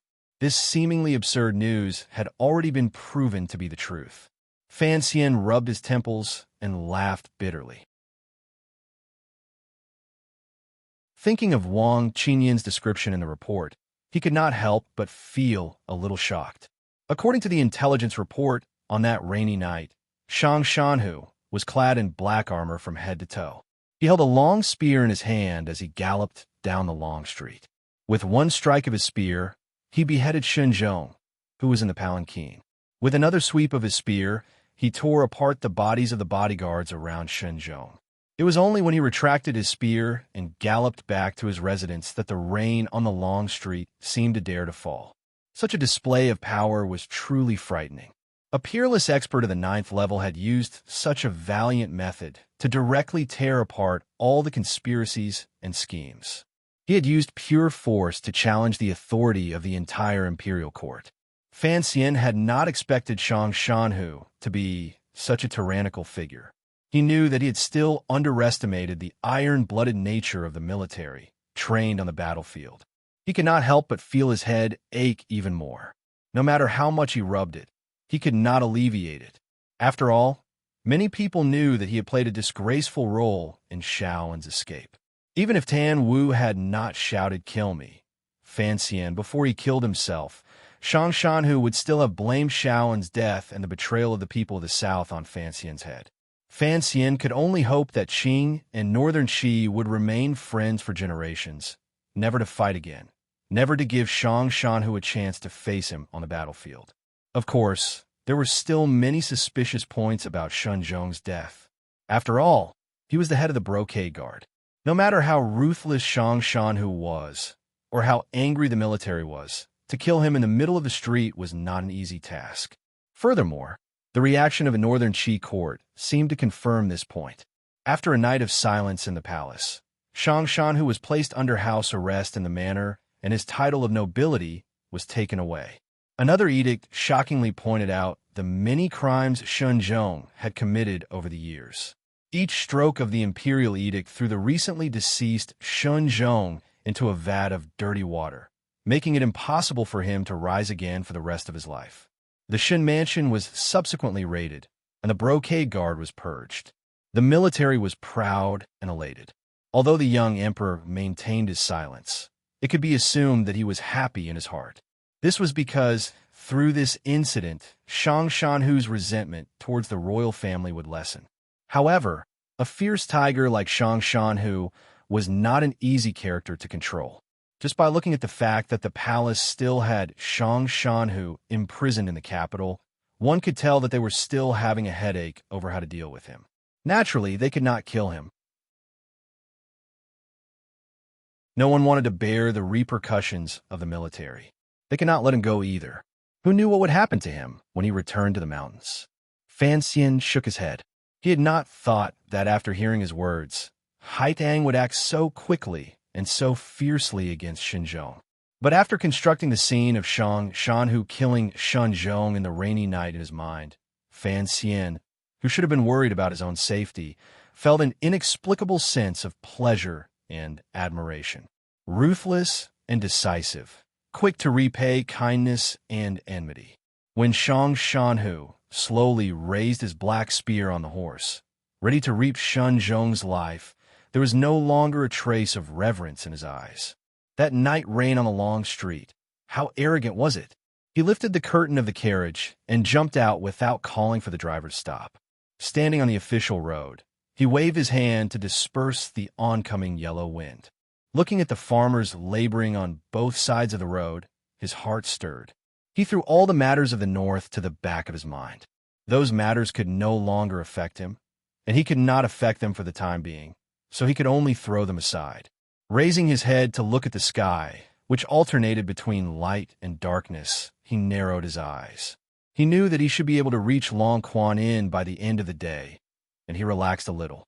The princess had married far away, so the journey should be much slower than it was now. But Fan Xian had a hidden concern, so he took advantage of the fact that no one in the diplomatic mission dared to say anything and sped up the journey. Seeing that they were about to enter the capital, he finally stopped thinking about his family. Tomorrow, he should be able to see Wan Er. He wondered if her health had improved. As for his sister, If Uncle Wu Zhu was in the capital, she should be fine for the time being. Getting into the carriage behind them, he looked at Yin Bingyun, who was pretending to be asleep. He frowned and reprimanded him. You caused this mess, and you'll have to deal with it. We are about to enter the capital. Are you going to let her follow Her Highness? If Northern Qi finds out that we are sheltering their felon, how will the court explain it? Yin Bingyun opened his eyes, but turned his head away from looking at his superior.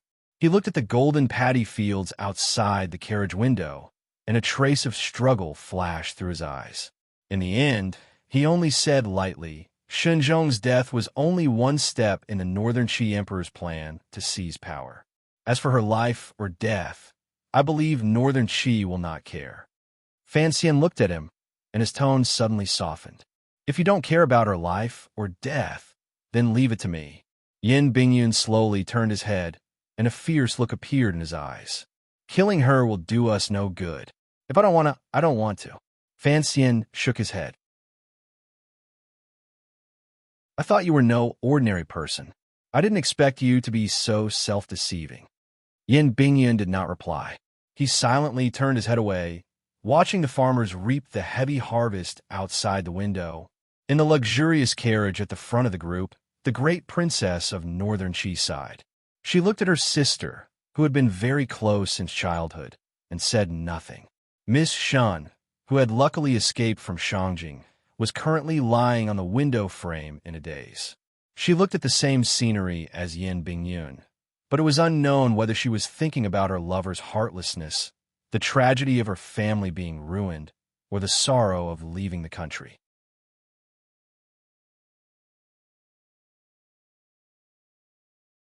Chapter 256. Just as the nobles and the diplomatic mission were having their own thoughts, the carriages had already arrived at the last relay station on the outskirts of the capital. Fan Xian sighed as he looked at the ceremonial guards and the array of troops placed there. He had no choice but to put off the issue of Lady Shan until after they enter the capital. If it was just him, there was absolutely no need for this woman to stay. It was just that Lady Shan had a friendship with the great princess, and Sir Yin Bingyun seemed to feel somewhat apologetic towards her. Officials from the Board of Rites, Honglu Temple, and Taichung Temple were already waiting there. Seeing the diplomatic mission's convoy slowly approach, they tidied up their clothes and respectfully welcomed the princess of Northern Qi from the carriage. Fan Xian thought for a moment and called Gaudu over. He had him take 2 tiger guards to guard the princess carriage. He could not let the court officials discover that there was another woman in the carriage. Actually, given his current position of power, there was no need to be so careful.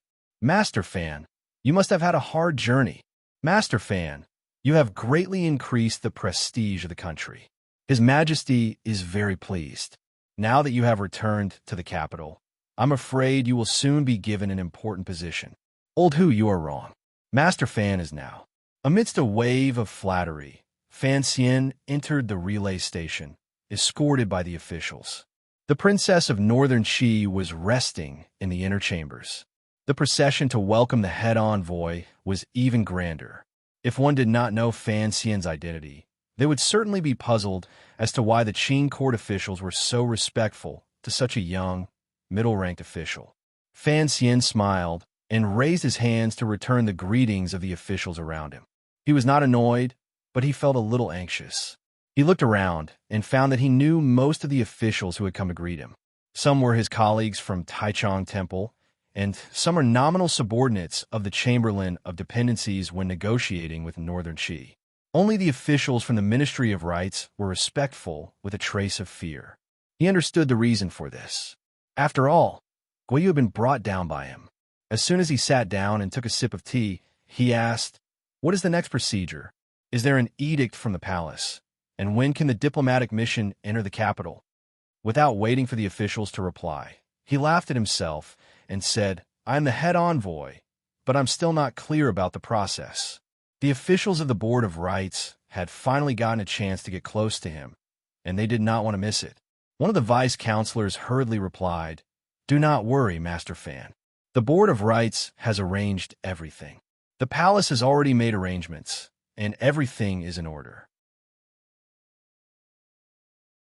Another subordinate from the office of the Grand Herald said, His Majesty knows that the officials of the diplomatic mission have been away from home for a long time and are very homesick.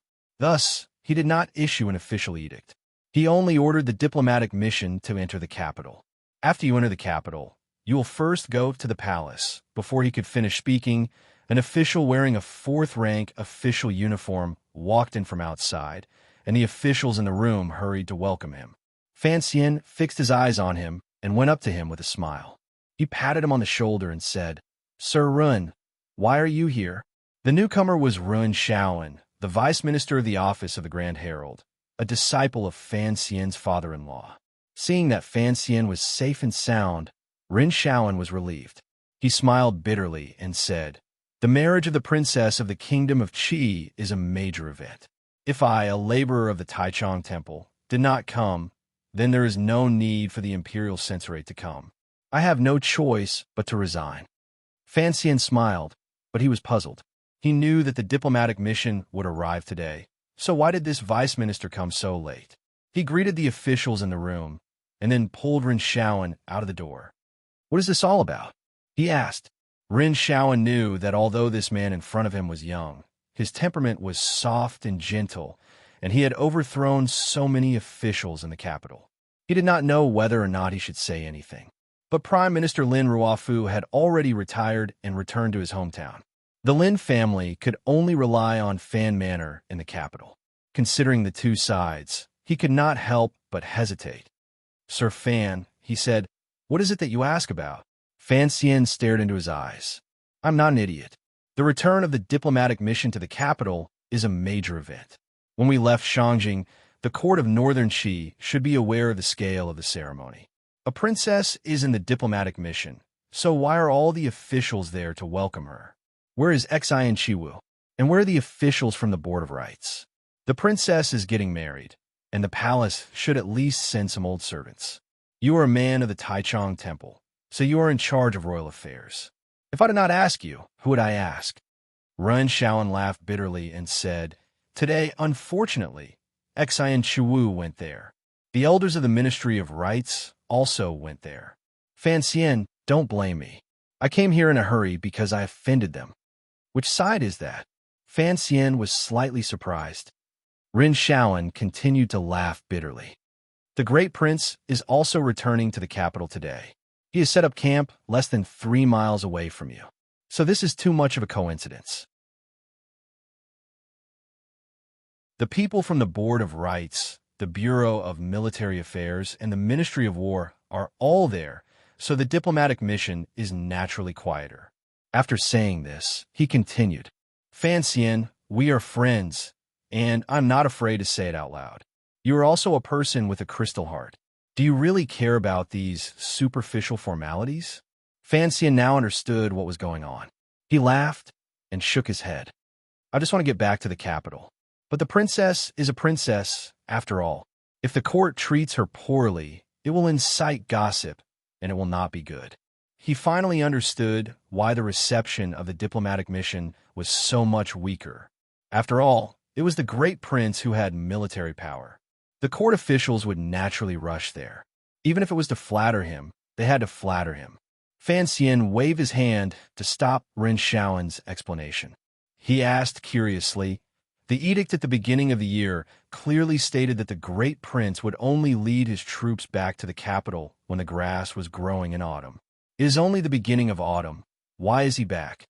It is said that the Empress Dowager misses her eldest grandson. Ren Shaoan gave a meaningful laugh. So they set off early. The Western Army is stationed in Dingzhou. This time, the Great Prince is leading 200 soldiers back to the capital. Fan Xian shook his head. I don't know if those officials from the Board of Rites have learned from the Guo family. The diplomatic mission is entering the capital, and the prince is returning to the palace. With so many people, do they not know to make arrangements to send a letter along the way? No matter the route, it is not impossible to delay it for a day or two. Now they're all crowded on the road outside the city. What do we do? The Board of Rites and Honglu Temple sent letters to you along the way, telling the diplomatic mission to slow down. Who would have thought that the diplomatic mission would not rest for a day? and would go straight back to the capital. That is why they are all crowded together. Fan Xian laughed and said nothing. The diplomatic mission was traveling thousands of miles back to the capital. This was his original intention. Rong Yirong, when the arrangements are made, the diplomatic mission will enter the city in 2 days. What do you think? Ren Shaoan looked at him carefully. He didn't know how long this man had been in the Overwatch Council, and whether he had inherited Director Chun Pingping's arrogance. The new Minister of the Board of Rights is too embarrassed to come to the diplomatic mission, he said. So he asked me to pass on a message. Damn it. I'm in a hurry to go home and hug my wife. Fan Xian was familiar with him, and his words were a bit presumptuous. You want to wait 2 days? Be careful that when you come to the manor in the future, my wife will punish you. Ren Shaoan's forehead was covered in sweat. Of course, he knew what kind of person Fan Xian's wife was. Although she was always ill, her background was incomparably deep. Fan Xian did not want to fight over these things with the great prince, whom he had never met. Furthermore, he had no right to do so. He smiled and patted Ren Shaoan on the shoulder. Don't worry, I won't make things difficult for you. He thought for a moment, then said, I will go and report to the princess, in case there is a rift between the two of them before they even meet. As officials, we have to explain. Ren Shaoan was dumbfounded. He watched Fan Xian walk towards the room where the princess was temporarily resting. He thought, what are you playing at? You don't say anything. So what if you drag things out for 2 days? If the princess doesn't want to be at a disadvantage, then I'm afraid your explanation will become a provocation. How could he know that Fan Xian, this mischievous fellow, was in a hurry to go home? As for how the great prince and princess would fight, he couldn't be bothered to care. Ren Shaoan was wiping his sweat as he waited outside. He noticed another 4th-rank official running in from outside the courier station. The official's back was drenched in sweat. It was early autumn, and it was hot and dry. He was at a disadvantage running from both sides. It was Xian Chiwu, the vice minister of the office of the Grand Herald. Seeing Ren Shaoan there, he cupped his hands in greeting and said in a low voice, You're early. Ren Shaoan knew that Xian Chiwu was close to the Eastern Palace. Originally, they were not close, but after the Prime Minister's departure, the bureaucracy had placed Ren Shaoan on Fan Xian's side. To the princes, there was no such thing as intimacy, so the two of them had become more familiar. He jokingly scolded, With Master Fan here, if I didn't come, the princess would scold me. You, on the other hand, have always been close to him. Why have you only come now? Xian Chiwu was a little surprised. He smiled bitterly and said, Master Fan is not that kind of person. Thinking of the absurdity of the day, he couldn't help but laugh at himself. The great prince and the diplomatic mission have arrived outside the capital at the same time. I don't think the people from the Board of Rights know what to do. Even the officials of the 3 houses, 6 departments, and 4 temples are confused. Which side should they welcome first? Hearing this, Ren Shaoan and Xian Chiwu fell silent at the same time. The scene was a little strange. After a long time, the two of them coughed twice. The reason for this was because they realized that their conversation just now had placed the great prince and the diplomatic mission on the same level of importance.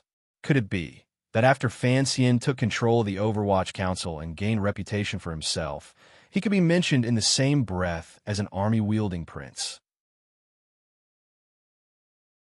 Xian Chiwu shook his head and threw this absurd thought to the back of his mind. But he knew that since the officials were so troubled, they had subconsciously placed Fan Xian in a very high position. Well, Master Fan had only been in the capital for a little over a year, and he had already done so much. It was indeed a little surprising. Although there was a foreign princess in the diplomatic mission, the officials' true intentions were naturally to curry favor with the Fan family and the Overwatch Council. Master Fan, you didn't say anything when you didn't see me earlier, did you? Xian Chiwu asked carefully. Ren Shaoan shook his head. Xian Chiwu felt a little more at ease. He smiled and said, Actually, for the great prince to arrive first, I have to greet him on behalf of the Eastern Palace. After all, Master Fan is an official, and he has his own status. I don't have any status. Fan Xian walked over and greeted Xian Chiwu. I can't believe you were so straightforward when you drank with me, calling me brother. I've been abroad for months, and you didn't come to welcome me. I'm angry, haha. He was angry, but he was laughing. Xian Chiwu smiled helplessly. He was about to say something when he saw Fan Xian's warm smile. He said quietly, for the sake of reason, you are the Vice Minister of the Office of the Grand Herald, and you are in charge of all diplomatic affairs. Instead of greeting the diplomatic mission, you went to greet the Great Prince. Are you going to the Bureau of Military Affairs to become a counselor? These words were spoken calmly, but there was a hint of displeasure in them. Xian Chiwu was slightly surprised. He thought that Fan Xian should not be someone who cared about such things, and he should not be so stupid as to show his displeasure on his face. Fan Xian cupped his hands in salute to the two high-ranking officials of the court. He straightened his back and said, the diplomatic mission will enter the capital today. Please make the arrangements. If the Ministry of Rights cannot find anyone, you can go and find them. There was a buzzing sound. The two vice ministers suddenly felt their heads swell. They had never imagined that Fan Xian would be so bold as to fight with the Great Prince. But the palace seemed to have forgotten about this matter. There was no decree. If the diplomatic mission wanted to enter the capital first, it was not a big problem. The problem was, the Great Prince was there. Rin Xiaoan coughed and looked at Fan Xian. He wanted to remind him that Xian Chiwu was a follower of the Crown Prince, and that he should not show such disrespect to the Great Prince in front of him. But Fan Xian accepted all of his flirtatious glances. He still smiled and said, the diplomatic mission will enter the capital first. This is the wish of the princess. You go and make the arrangements. As for the Great Prince, let them wait. Having said this, he flicked his sleeves and left the relay station, instructing his subordinates to begin preparations for their entry into the capital. He left the two stupefied vice ministers behind him, wondering just what kind of person he was. He dared to fight with the Great Prince. The expression on Xian Chiwu's face kept changing. In the end, he gritted his teeth and said, the palace has not said anything. I don't care. Rin Xiaoan asked curiously, if you don't care, where are you going? You are a vice minister of the office of the Grand Herald. If you do not care about the diplomatic mission's entry into the capital, be careful that people do not accuse you. Xian Chiwu smiled and said, I don't care about the Great Prince. This is my duty. Even if the Great Prince is not happy, I have an explanation. I will go with the diplomatic mission. But you, Taichang Temple is in charge of the royal family. On one side is the emperor's son, and on the other side is the emperor's future daughter-in-law. Which side are you going to care about? Rin Xiaoan cursed him countless times in his heart, but he had a close relationship with Fan Xian. He could only shake his head and hurry to the Great Prince's side. He wanted the Ministry of Rights to make preparations, and at the same time, he wanted to talk to the Great Prince. He didn't know what would happen on the only official road outside the city gates. After boarding the carriage, Fan Xian looked at Yin Bingyun and shook his head. Don't show your face. Once we enter the capital, Sir Yin will send someone to pick you up. Remember, before you report, don't let anyone know about you. Yin Bingyun nodded slightly and suddenly said, why fight? He is the Great Prince, the Emperor's son. Why do you have to fight with him? You are not a stupid person. Why would you do something so stupid? The prince, Fan Xian, sat beside him and waited for the carriages to depart. He smiled and said, is this thing very rare? Besides, it is not me who wants to fight with him. It is some noble who wants to fight with him. Yin Bingyun did not understand. Fan Xian laughed and said, the young couple has not even met, and they're already fighting for the right to speak in the family. The princess has always had a calm personality, but when she heard that the Great Prince was going to enter the city first, she frowned and stood on the east side of the river with her mouth wide open. This woman really does not understand. East side of the river? What river? Yin Bingyun rebuked him. You were the one who picked this matter. I don't understand. You haven't even returned to the capital, and you are already shedding all pretense of cordiality with the Great Prince. What are you thinking? Very good. It seems that you are beginning to consider problems for me, your superior. Fan Xian's face was bitter. I really did not pick the princess. Who would have thought that this quiet princess would also believe in the principle of the east wind suppressing the west wind? This came from chapter 82 of the stone. It had not yet been written, and Fan Xian was only referring to it. He felt happy. He really was in a hurry to get home. It was that simple. As for why I offended the great prince, the reason is very simple. It is very difficult for me to find another opportunity like today, an opportunity to show how much I dislike the great prince. Why do you want to do this? Although you have been in the north for a long time, I believe that you have learned a lot about me from the diplomatic mission. Fan Xian looked at Yin Bingyan. Yin Bingyan nodded. How is my relationship with the Eastern Palace? On the surface, there seems to be some conflict, but in reality, the Crown Prince thinks very highly of you. He was the one who took care of you during the spring examination. Later on, when you went on the diplomatic mission, he also took great care of you and was very friendly. Correct. That is why I am very protective of the Eastern Palace. He was talking about the spring exam cheating scandal. Fan Xian did not explain it clearly to Yin Bingyan. He continued, furthermore, I am on good terms with Crown Prince Jing, and Crown Prince Jing was sent by the second prince, so my relationship with the second prince is not bad. Yin Bingyan immediately understood why Fan Xian offended the great prince. My relationship with the Eastern Palace and the second prince is not bad. If my relationship with the great prince is also good in the future. A self-mocking smile appeared on Fan Xian's face. Let me ask a young man who has the Overwatch Council and the palace treasury in his hands, and is on good terms with 3 princes at the same time. What is this young man trying to do? Do you think those concubines in the palace will like me? Today, the outside of the capital was a mess. The palace, the only place that had the power to calm the turmoil, had not yet issued an edict. As a result, the officials were sweating profusely and cowering in front of the city gate. They looked at the 2 rows of carriages coming from afar, and they could not stop cursing in their hearts. They cursed Fan Xian's mother. The great prince's mother was the emperor's woman, and they did not dare to curse her. The great prince's bodyguards were all valiant soldiers from the western battlefield. Seeing that this stupid diplomatic mission dared to fight with the great prince, they had long since become enraged. But the great prince's military discipline was extremely strict, so they had to endure it. They watched as the seemingly endless carriages of the diplomatic mission slowly passed by them. Among the horsemen, one of the great prince's barbarian generals could not bear it any longer. He yelled, "Where did this official come from? Do you not know the rules? Do you want to die?" Both sides of the carriages stopped at the same time. The atmosphere was extremely tense. Fan Xian disembarked from the carriage and pretended to straighten his clothes. He faced the faintly visible carriage of the great prince from afar and bowed. Your humble servant, Fan Xian, pays his respects to the great prince. Fan Xian? You are Fan Xian? A powerful voice came from the other side, with a hint of disdain in it. I didn't think that Chun Er's husband would be you. You dare to compete with a prince. You have guts, but aren't you a little too stupid?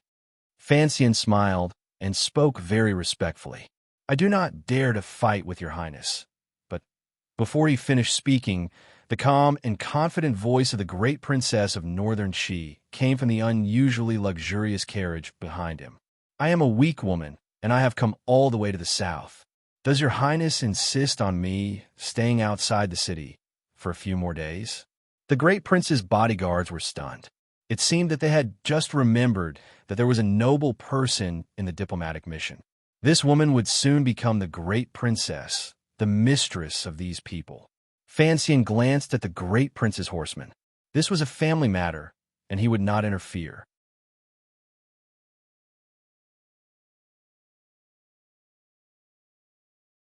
Chapter 257. The great prince had been fighting outside for many years. Although the western barbarians were no longer as fierce and barbaric as they had been in the past, the battlefield was, after all, filled with wind and snow. Knives were stained with blood. After a few years, this prince was very different from his brothers in the capital. He had fewer empty words and more ruthless military temperament. On this return to the capital, As the great prince was the leader, he could bring 200 to 500 personal guards with him. But in the end, he only chose 200 of them. Presumably, he did not want the officials in the capital and the palace to worry too much. But these personal guards were all valiant people. At this time, they were fighting with a diplomatic mission and could not suppress their murderous aura. These 200 personal guards rode on horses with arrogant and disdainful expressions.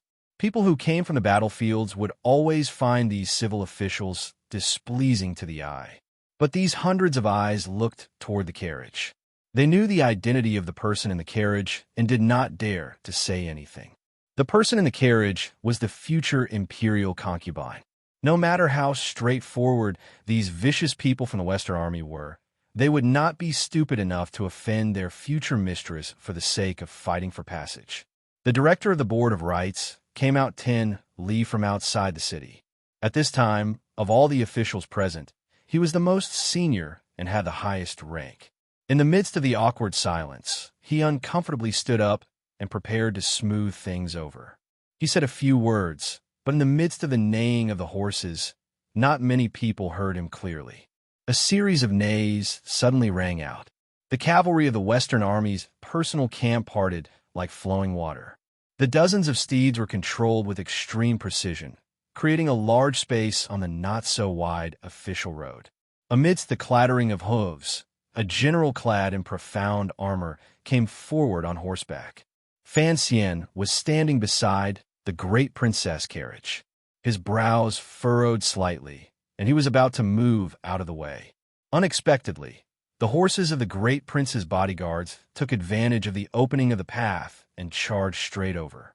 These soldiers had been outside for many years and did not know what kind of person Fan Xian was. Earlier, they had seen this handsome young man speak, and they were already full of anger. Now, they wanted to frighten him to the ground and humiliate him. Thus, the large horses in front of them brushed past Fan Xian's body. It looked extremely dangerous. Fan Xian wore a smile on his face. He bowed slightly to the general on the horse, completely ignoring the jumping, neighing, and provoking steeds beside him. "Your subject Fan Xian greets your highness." The one galloping over was the great prince of Qing Kingdom.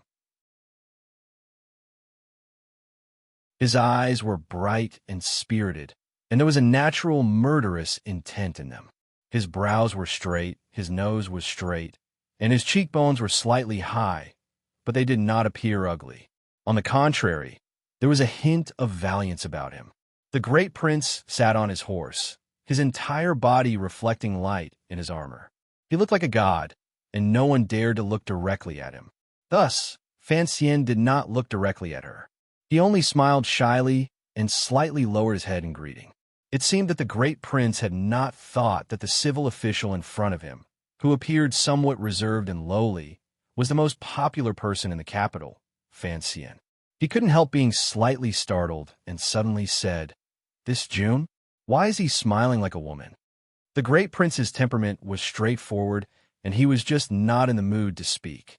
However, his personal guards at his side heard it, and thought that their master was purposely humiliating this civil official who dared to compete with them for the road.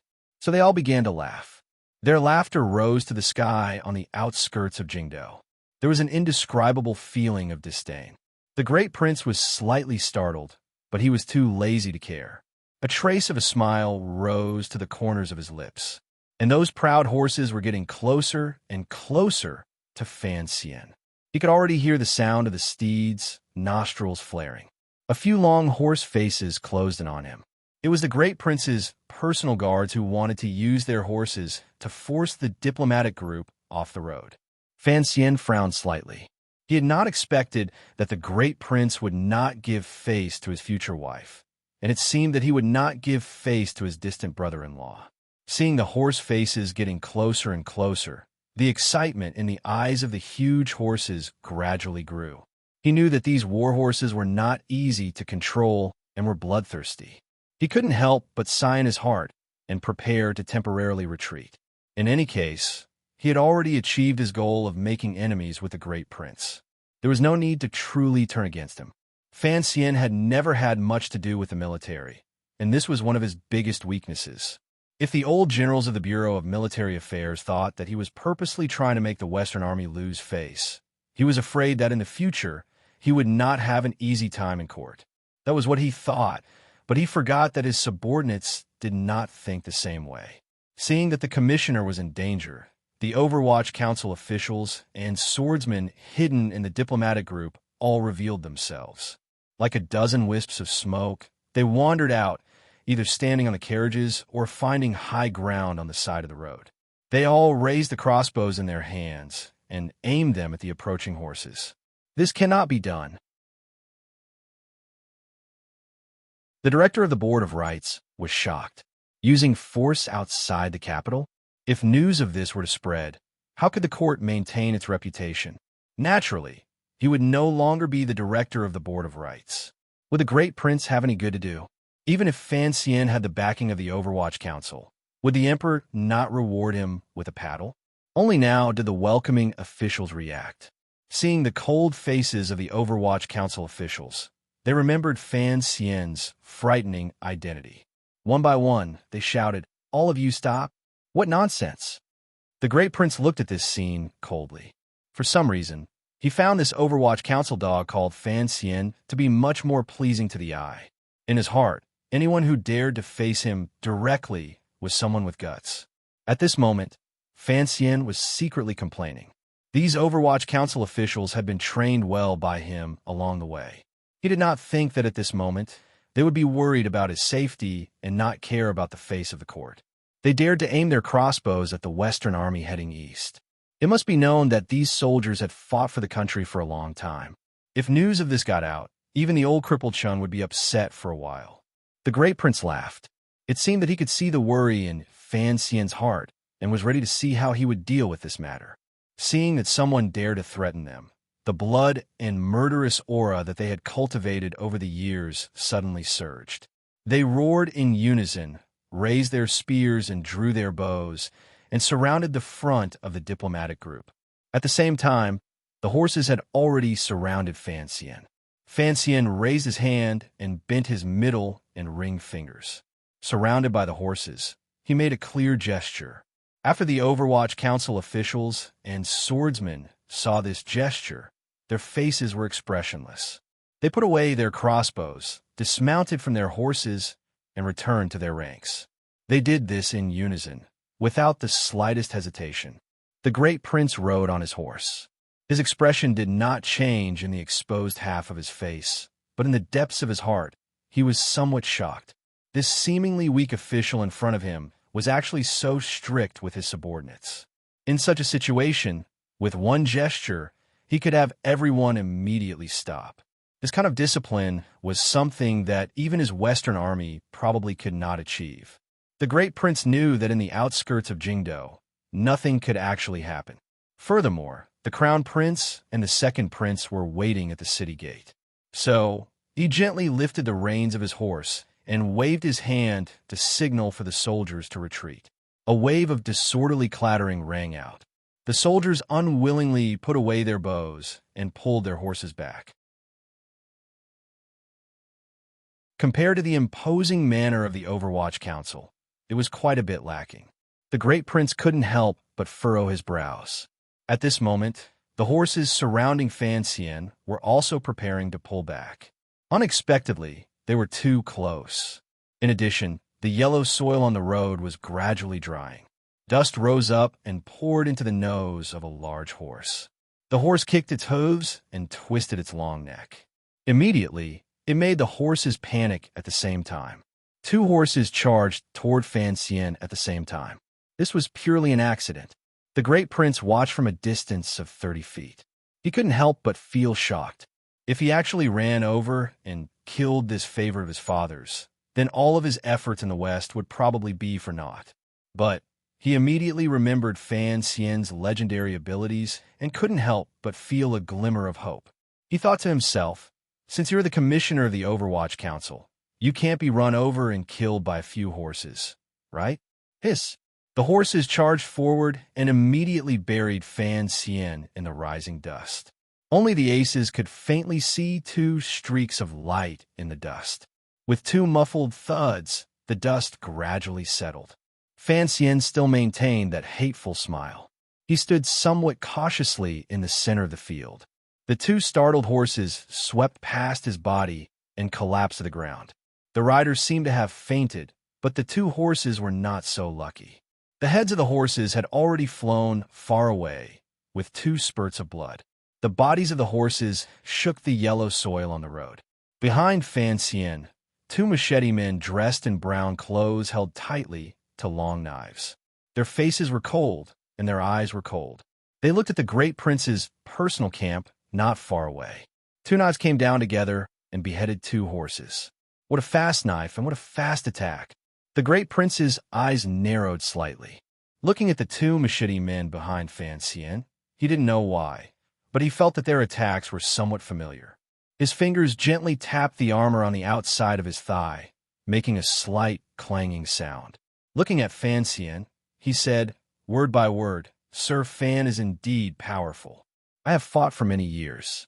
I did not think that as soon as I returned to the capital, I would have two horses beheaded by you in front of everyone. So, this is how the court welcomes soldiers home." Fan Xian sighed and raised his hand to cover his mouth and nose. It was as if the smell of the horse blood was a bit piercing.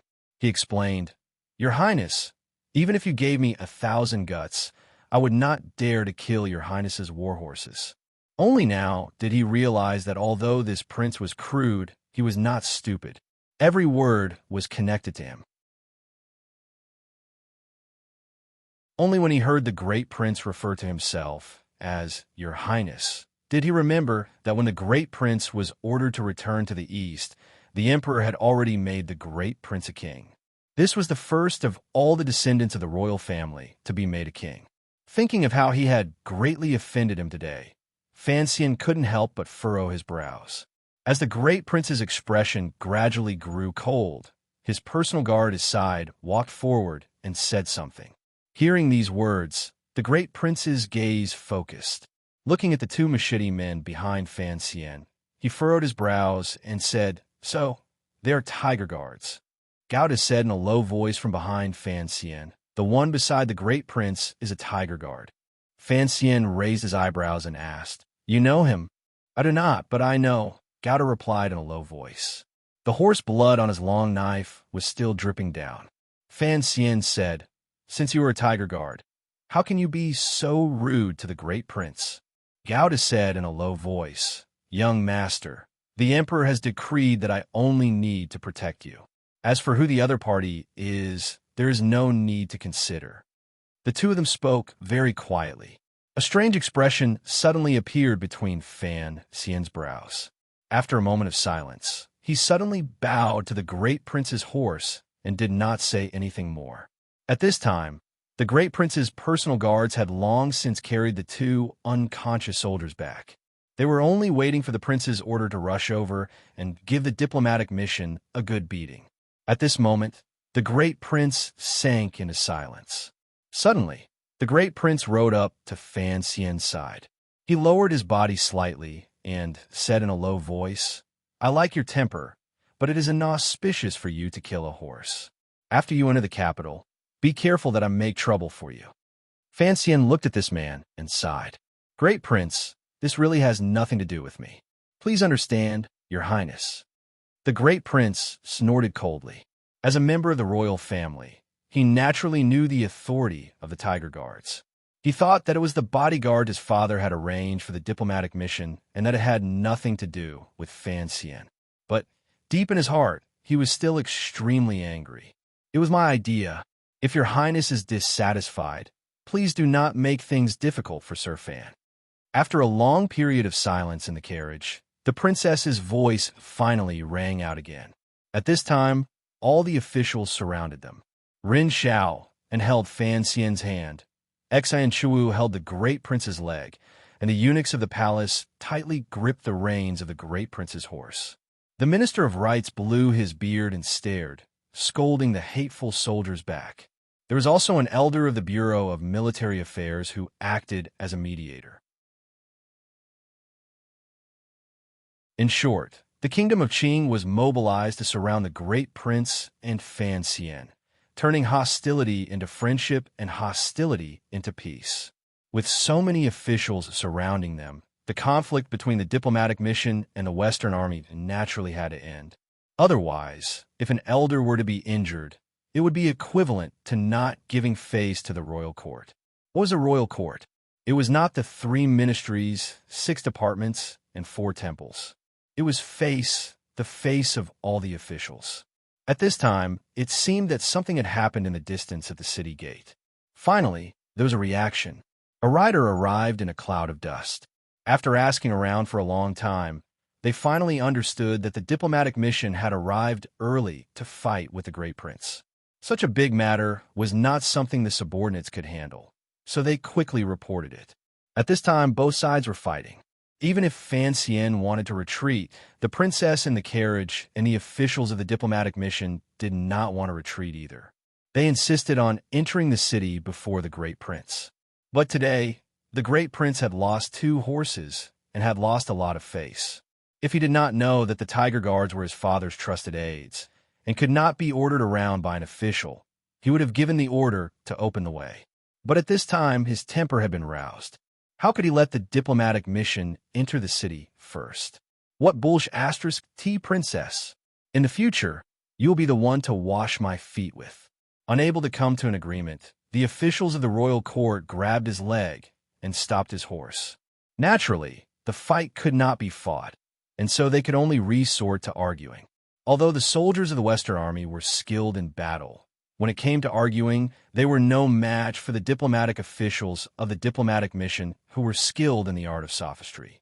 From the rules of the royal court to the friendship between the 2 countries, from the emperor's heart to the official's face, the Great Prince gradually lost the upper hand. He stubbornly blocked the road, refusing to let the diplomatic mission enter. A bright yellow carriage slowly approached the scene of the accident, amidst the noise of the noisiest market in the royal court since the founding of the Kingdom of Qing. Finally, someone noticed it and quickly stopped talking. By this time, Fan Xian had already retreated to the side of Yin Bingyun's carriage and was saying something. With Yin Bingyun's reminder, he immediately noticed the carriage and rushed forward to greet it. He tidied his official robes and followed the officials beside him in saluting. "Greetings, Your Highness." The Crown Prince had originally been waiting at the city gates to welcome the Great Prince back to the capital, according to the Emperor's imperial edict. He had no idea that there would be such a ruckus, and so he had no choice but to come personally to mediate. Seeing that the Crown Prince had arrived, the Great Prince did not dare to scold him. He quickly dismounted, put on his armor, and walked in front of the Crown Prince's carriage. He was about to kneel. At this point, the Crown Prince had already gotten off the carriage. He hurriedly stopped him from kneeling down. He continued to say, "Big brother, you have armor on you. There is no need to bow. Furthermore, you're my elder brother. How can I allow you to bow to me?" The Great Prince's temperament was quite straightforward. The Crown Prince said he could not bow, so he did not bow. He straightened up and took off his helmet. Although the officials of Taichung Temple and the Board of Rites were muttering to themselves, this was a matter between the 2 brothers. Since His Majesty did not care about such etiquette, they, as officials, had no right to say anything. The Crown Prince looked at his elder brother's face and spoke with some emotion. "Big brother has been fighting for the country for many years. He has been exposed to the elements and has lost weight." The Great Prince smiled and replied, "What's wrong with that? Riding horses outside is quite comfortable. You also know that I dislike staying in the manor. It's so boring. If it were not for grandmother insisting that I come back, I would have stayed outside for a few more days." The Crown Prince scolded, "It is not only grandmother. Father, Empress, Lady Ning, and us brothers all want you to come back earlier." The Great Prince glanced at Fan Xian and said, "I'm afraid there are some people who don't want me to come back earlier." The Crown Prince saw that his expression was not happy and asked what had happened. He couldn't help but laugh. This laughter was a bit strange. The officials did not know what the Crown Prince was playing at. They saw the Crown Prince gently wave his hand and have Fan Xian come over. He asked, "Did you fight with the Great Prince? Do you know that this is a serious crime?" Fan Xian smiled and explained, I didn't have the courage. It really was the great princess of Northern Chi who had traveled a long way and caught a cold on the way. She could not bear to wait outside the city. The crown prince nodded slightly and took his brother's hand to walk to the side of the carriage. Quietly giving his greetings, he then turned and smiled at his brother. Don't bother with these officials. Besides, you haven't been in the capital these 2 years, so you don't know what happened. Presumably, you don't know Fan Xian. Come, let me introduce you. Fan Xian and the crown prince had not actually met each other much, but seeing the crown prince's warm expression, he knew that the crown prince wanted to show his close relationship with him in front of the officials. So he walked forward with a smile and bowed to the great prince. I am Fan Xian of the Imperial College. Greetings, great prince. You're a 4th-rank official. The crown prince scolded him. How could you have forgotten your position? Fan Xian smiled bitterly and shook his head. On this journey north and south, I was a bit muddle-headed. Please forgive me, crown prince. The crown prince quietly said to the great prince, Fan Xian is now helping the director. I know that. The commissioner of the Overwatch Council. What a powerful official, the great prince said with a cold smile. The crown prince smiled and tried to smooth things over. Never mind. Even if it wasn't for my sake, for Chun-Er's sake, you can't get angry with him. Speaking of which, when you were young, you and Chun-Er were very close. In the end, Fan Xian is also our brother-in-law. We are all family. What are you angry about? The great prince snorted coldly and looked at Fan Xian, who was somewhat reserved. This is exactly what I am angry about. In the palace, Chun-Er is the apple of everyone's eye, and yet she is married to such a sissy. Just looking at it makes me angry. They haven't even been married for half a year, yet he asked to go on a diplomatic mission and left his new wife in the manor. With such a passion for power and wealth, how could he be a good match for Chun-Er? Fan Xian could not help but laugh bitterly. Only now did he realize that he had completely gone in the wrong direction. It turned out that fighting for the right of way was indeed a family matter, but it was not a family matter between the great prince and his future wife. It was a family matter between the great prince and his brother-in-law. You're tuning into the Romance Rendezvous YouTube channel. We're so grateful for your support, and don't forget to subscribe to join us on this incredible journey through captivating stories. Your generosity through donations truly makes a world of difference, as it's the primary source of revenue that allows me to expand and enhance this channel for you. Thank you from the bottom of my heart for being a part of this adventure.